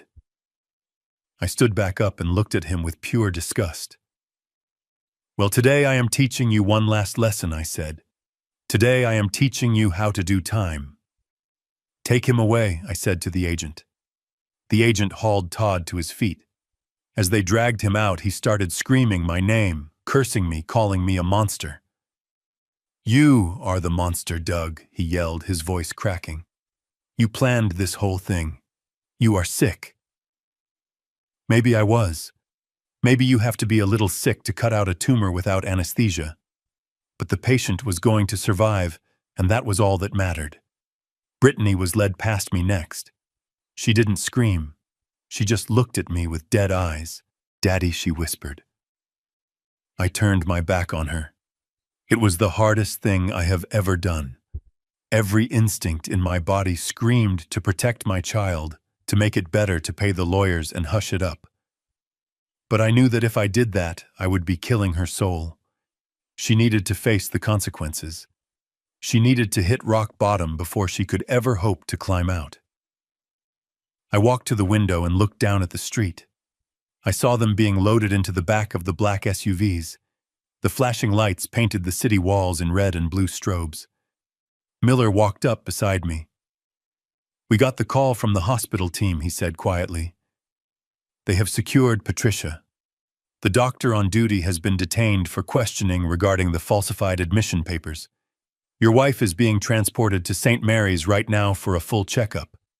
She is safe, Doug." I nodded, but I couldn't speak. The lump in my throat was too large. "You did good," Miller said, clapping a hand on my shoulder. "You took down a whole ring today. That lawyer Steinberg has been on our radar for years. We just never had the smoking gun." "I didn't do it for the Bureau," I said, my voice raspy. "I did it for her." "I know," Miller said. "Go to her, Doug. We will handle the paperwork." I walked out of the office.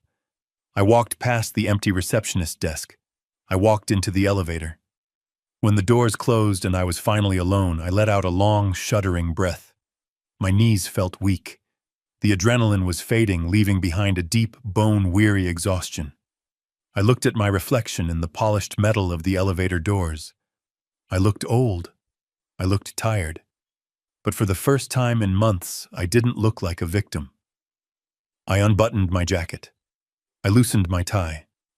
I reached into my pocket and pulled out the old flip phone I used for emergencies. I dialed the number for the flower shop on Fifth Avenue. "Hello," the clerk answered. "I need a delivery," I said. "To St. Mary's Hospital." "Room?" I paused, realizing I didn't know her new room number yet.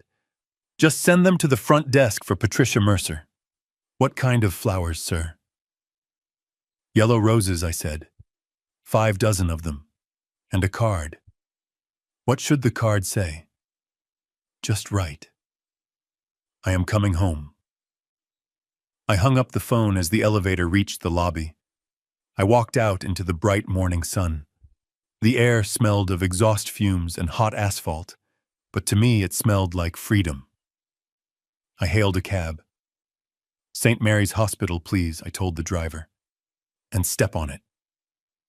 As the cab merged into traffic, I closed my eyes. The war was over. The enemy was in chains. Now the rebuilding could begin.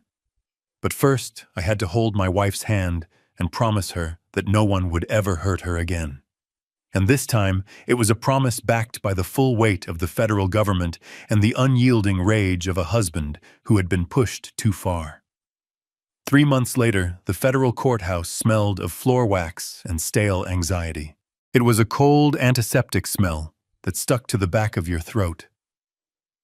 I sat in the front row of the gallery, my hands folded in my lap. The seat beside me was empty. Patricia had wanted to come. She had wanted to look them in the eye one last time, but I insisted she stay home. Her heart was healing physically, but the emotional scar tissue was still too fresh. I would not let them see the damage they had inflicted. I would not give them that satisfaction. The bailiff called the court to order. The heavy oak doors swung open, and the defendants were led in. Todd walked in first. He looked like a ghost of the man who had sat in that high-rise office. His hair was shaved close to his scalp, and his expensive suit had been replaced by a prison uniform that hung loosely on his frame. He didn't look at the gallery. He stared at the floor, his shoulders hunched in defeat. The arrogance had been stripped away, leaving only a hollow shell of a man who realized too late that he wasn't as smart as he thought he was. Then came Brittany. Seeing my daughter in shackles was a physical blow. It hit me right in the chest, knocking the wind out of me for a second. She looked small. She looked young. Without the makeup and the designer clothes, she looked like the teenager who used to ask me for help with her math homework. Her eyes were red and swollen. When she saw me sitting there, her face crumbled. She mouthed the word "Daddy" and started to weep. It was a performance I had seen 1,000 times before. It was the same cry she used when she wanted a new car. It was the same cry she used when she wanted me to bail Todd out of his first bankruptcy. But this time the stakes were not a credit card bill. The stakes were her life. The proceedings were swift. The evidence gathered by the task force was overwhelming. The forensic accounting trail I had uncovered was a map that led straight to their guilt. There was no way to argue against the wire transfers, the forged documents, or the video footage of abuse. Steinberg, the lawyer, had already turned state's evidence to save his own skin, testifying against them to reduce his sentence. When the time came for sentencing, Brittany's public defender stood up. He was a young man doing his best with a bad hand. "Your Honor," he said, his voice echoing in the quiet room. "My client asks for leniency. She was coerced. She was manipulated by a domineering husband. But more importantly, she is a mother." Brittany stood up then. She reached into her pocket and pulled out a small, crumpled photograph. It was a picture of my grandson, Leo. She held it up toward me, pressing it against her chest. "Dad, please," she sobbed, her voice cracking with desperation. "Do it for Leo. He is only 7. He needs his mother. Don't let him grow up thinking his mother is a criminal. If you write a letter to the judge asking for probation, if you tell them you forgive me, they might let me go home. Please, Dad, don't punish Leo for my mistakes." The courtroom fell silent. All eyes turned to me. The judge, a stern woman with glasses perched on the end of her nose, looked down at me. "Mr. Mercer," the judge said, "as the primary victim along with your wife, you have the right to address the court. Does the prosecution have a statement from you regarding sentencing?" I stood up. My legs felt heavy, but my spine was steel. I looked at Brittany. I looked at the photo of my grandson in her hands. She was using him as a human shield. She was hiding behind the innocence of a child she was willing to bankrupt to feed her own vanity. I walked to the podium. I adjusted the microphone. I looked at Todd, who was refusing to meet my gaze. Then I looked directly at my daughter. "I loved you, Brittany," I said, my voice steady and low. "I loved you more than I loved my own life. When you were born, I promised to protect you from the world." Brittany nodded eagerly, tears streaming down her face, hope igniting in her eyes. "Yes, Daddy, I know." But I continued, my voice hardening. "I also made a vow to protect your mother, and I made a vow to raise a daughter who knew right from wrong. I failed in that second vow." I took a breath. The air in the room felt thin. "You ask me to think of Leo. I am thinking of him. I am thinking that if I let him be raised by a woman who would tie her own mother to a bed and drug her for money, then I am condemning him to become just like you. I am thinking that the safest place for my grandson is as far away from your influence as possible until you learn what it means to be a human being." Brittany's face fell. The hope vanished, replaced by shock. "You ask for mercy," I said, turning to the judge. "You ask for forgiveness because we are family. But family is not a suicide pact." I gripped the sides of the podium. "Your Honor, I have spent my life chasing criminals. I have learned one universal truth. Tolerance for evil is cruelty to oneself, and mercy to the unrepentant is an act of violence against the innocent. If I ask for leniency today, I am not being a good father. I am being an accomplice to the next crime she commits." I looked back at Brittany one last time. "You didn't cry when you slapped your mother. You didn't cry when you stole our life savings. You are only crying now because you got caught. That is not remorse, Brittany. That is just calculation, and I am done paying for your calculations." I sat down. Brittany let out a wail that sounded like an animal caught in a trap. She slumped against her lawyer, unable to stand. Todd finally looked at me, and in his eyes I saw pure, unadulterated hatred. It was the most honest look he had given me in 10 years. The judge cleared her throat. She shuffled her papers. "The court thanks you for your statement, Mr. Mercer," she said. She turned to the defendants. "Todd Thompson, for the crimes of money laundering, wire fraud, and aggravated elder abuse, I sentence you to 15 years in federal prison without the possibility of parole." Todd's head dropped to the table. An audible gasp went through the room. "Brittany Mercer," the judge continued, "for the crimes of conspiracy, kidnapping, and fraud, I sentence you to 8 years in federal prison." "No," Brittany screamed. "No, please. My son. My baby." The gavel came down with a finality tone that shook the room. I watched as the marshals moved in. They pulled Todd to his feet. He looked old. He looked broken. They grabbed Brittany. She was dead weight, screaming for her father, reaching out her hands toward me. "Dad, help me. Daddy, please." I didn't look away. I owed it to her to watch. I owed it to Patricia to watch. I watched until the heavy side doors swallowed them up. I watched until their voices faded into the corridor. I watched until the silence returned to the courtroom. I stood up and buttoned my jacket. I felt a strange emptiness inside me. It wasn't happiness. You cannot be happy when your child goes to prison. But it was peace. It was the knowledge that the rot had been cut out. I walked out of the courthouse alone.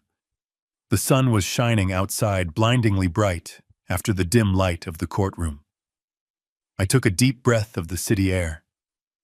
I had a grandson to pick up from school. I had a wife waiting for me at home. I had a garden that needed tending. My life was smaller now. My table was emptier. But it was clean. And as I walked down the steps of the courthouse, I knew that for the first time in years, I was walking toward a future that belonged to me. Prison takes a man's freedom, but poverty takes his legacy. The judge had given Todd and Brittany years behind bars, but it was the forensic accountants who delivered the final blow to their egos. In the weeks following the sentencing, I watched from a distance as the empire of lies they had built crumbled into dust. Todd's assets were the first to go. It turned out he didn't really own anything. His luxury car was a lease which was repossessed in the middle of the night. His office furniture was rented. His expensive watches were revealed to be high-quality knockoffs when the marshals tried to auction them. The only thing Todd actually owned was debt. Massive, crushing debt that was now being written off by banks that would never recover a cent. But the centerpiece of their downfall was Brittany's house. It was a sprawling McMansion in a gated community, a monument to vanity that she couldn't afford. She had bought it to impress neighbors she didn't like and to house parties she couldn't pay for. Now, with both of them in federal custody and the mortgage payments 3 months behind the bank, moved in with predatory speed. The foreclosure sign went up on the lawn. It was a bright orange sticker that screamed failure to the entire neighborhood. I drove past it once. I saw the neighbors stopping to take pictures. I saw the overgrown lawn. It looked like a corpse that had been left to rot. A month later, the property went up for public auction. These auctions are usually grim affairs held on the courthouse steps, attended by sharks looking to flip properties for a quick profit. I decided to attend. I wore my old fishing hat and a nondescript jacket. I stood in the back of the crowd, quietly observing. The opening bid was low. The house had liens against it, and the market was soft.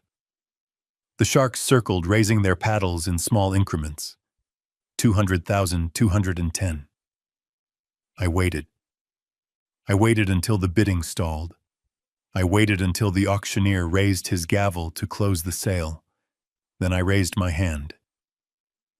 $300,000, I said, my voice carrying over the murmurs of the crowd. Cash. The auctioneer looked at me. The other bidders turned around. They saw an old man and assumed I was confused, but the certified check in my pocket was very real. Sold to the gentleman in the back. I walked up the steps and signed the papers. I didn't buy it because I wanted to live there. I bought it because I wanted to purify it. The day I got the keys, I walked through the empty rooms of my daughter's house. It smelled of stale perfume and abandonment. I walked into the master bedroom where she had likely planned the kidnapping of her mother.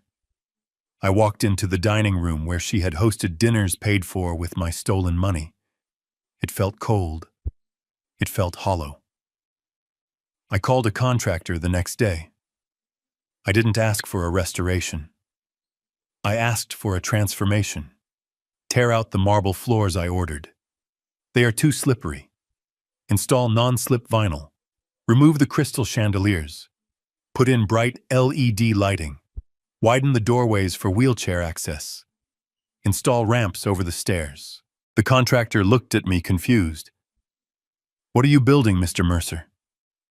"I am building a sanctuary," I told him. I spent the next 2 months overseeing the construction. I used the money from the settlement I received from Todd's remaining liquidated assets. It was poetic justice. His money was paying to dismantle his own house. When the work was done, I placed a new sign on the front lawn. It wasn't a for sale sign. It was a brass plaque. The Mercer Haven, a community support center for the elderly. I had turned Brittany's temple of vanity into a home for the very people she despised. The living room where she judged her guests was now a common area where seniors could play chess and socialize without fear of loneliness. The kitchen where she wasted food was now a cafeteria serving hot meals to pensioners who struggled to buy groceries. The master bedroom, her sanctuary of greed, was converted into a medical triage room where visiting nurses provided free checkups. On the opening day, Patricia and I stood on the front porch. She looked at the bustling center filled with laughter and life. "She would hate this," Patricia said, softly squeezing my hand. "I know," I replied. She thought old people were useless. She thought we were a burden. Now her house is proving her wrong every single day. I looked at the brass plaque one last time. I had erased her legacy of selfishness and replaced it with a legacy of service. The house wasn't a symbol of failure anymore. It was a symbol of survival. We walked down the steps to our car, leaving the past behind us. We had lost a daughter, but we had gained a purpose. And in the end, that was a trade I was willing to make. The financial ruin of my enemies was complete, but the spiritual restoration of my family had just begun. 6 months have passed since the gavel fell in that courtroom. The only sound I hear now is the wind rustling through the maple trees and the rhythmic clicking of Patricia's knitting needles. We are sitting on this porch of our new home, a smaller cottage by the lake, far away from the city and far away from the memories of betrayal. The sun is setting, casting a golden light over the water, and for the first time in a long time, the silence around us does not feel heavy. It feels like a warm blanket. Patricia is sitting in the rocking chair beside me. She looks beautiful. The pallor of the sedatives is gone, replaced by the rosy glow of health and fresh air. She is working on a yellow scarf, the same color as the roses I sent to her hospital room. She catches me watching her and smiles. It is a genuine smile, one that reaches her eyes. There is no confusion there anymore. There is no fear. Just the clear, sharp intelligence of the woman I married 40 years ago. We do not talk about Brittany or Todd. We do not accept the collect calls from the federal penitentiary. We do not open the letters that arrive with the prison stamp on the envelope. Some people might think we are cold. They might say that a parent's love should be unconditional, that we should offer forgiveness no matter the sin. But those people have never looked into the eyes of their own child and seen a predator looking back. I have learned that forgiveness is something you give to someone who makes a mistake. It is not something you give to someone who plots your destruction. By closing the door on them, I did not shut out my family. I shut out the draft that was freezing our souls. We are alone now in the traditional sense. There will be no Thanksgiving dinners with a large table full of grandchildren. There will be no family reunions. But we are not lonely. We have found a new community at the support center. We have neighbors who wave to us not because they want something, but because they are kind. We have each other. I reach out and take Patricia's hand. Her grip is strong. Do you regret it, Doug? She asks softly, looking out at the water. Do you regret turning them in? I look at the scars on my knuckles from the day I punched the mirror. They have faded to faint white lines. I regret that we had to do it, I say, but I do not regret that we survived. I sip my coffee. It tastes better now that I am not drinking it to stay awake for a war. This experience has taught me the most important lesson of my life. We grow up believing that family is the blood that flows in our veins. We are told that DNA is a binding contract that cannot be broken, but that is a lie. Family is not the people who share your last name. Family is the people who hold your hand when the doctor gives you bad news. Family is the people who stand beside you when the world turns against you. Family is not about biology. It is about behavior. It is about how we treat each other when the storm comes. Todd and Brittany were my relatives, but they were never my family. I am Douglas Mercer. I am 72 years old. I have lost a daughter, but I have saved my dignity. I have lost a fortune in legal fees, but I have bought my freedom. I squeeze my wife's hand, and she squeezes back. The sun dips below the horizon, and the first stars appear. We are safe. We are at peace. And that is worth more than any trust fund in the world. Thank you for listening to my story. I hope it gives you the strength to look at your own life and ask the hard questions. Are you holding on to toxic people just because of history? Do you have the courage to cut the ties that bind you to pain? Let me know in the comments below what you would have done in my place. Would you have forgiven them? Or would you have done exactly what I did? Don't forget to like and subscribe for more stories of justice and truth. Until next time, take care of yourselves, and remember to protect the ones who truly love you. Goodbye. 껌이랑 아. 그냥 냅두고 있는 거야. 오면 잡자? 그냥 오면 잡자. 뭐 보이면 잡아. 이런. 여기 어디요? 아, 네, 여기 세워주세요, 그러면은. 감사합니다. 요건데 요거로 나오는데. 여기 카드 야래? 아, 이거 내가. 자동에 거랑. 자동에 놨네. 예, 그리 안 내리져요? 네. 감사합니다. 그래 예, 이쪽으로 내리시고. 네. 감사합니다. 네. 이쪽 골목인 거야. 일단은 건물 한번 두근두근 메이드 카페? 두근두근 메이드 카페? 네? 메이드 카페가 있네요. 오일이? 오일이? 왜 오일 안 쳐? 어디?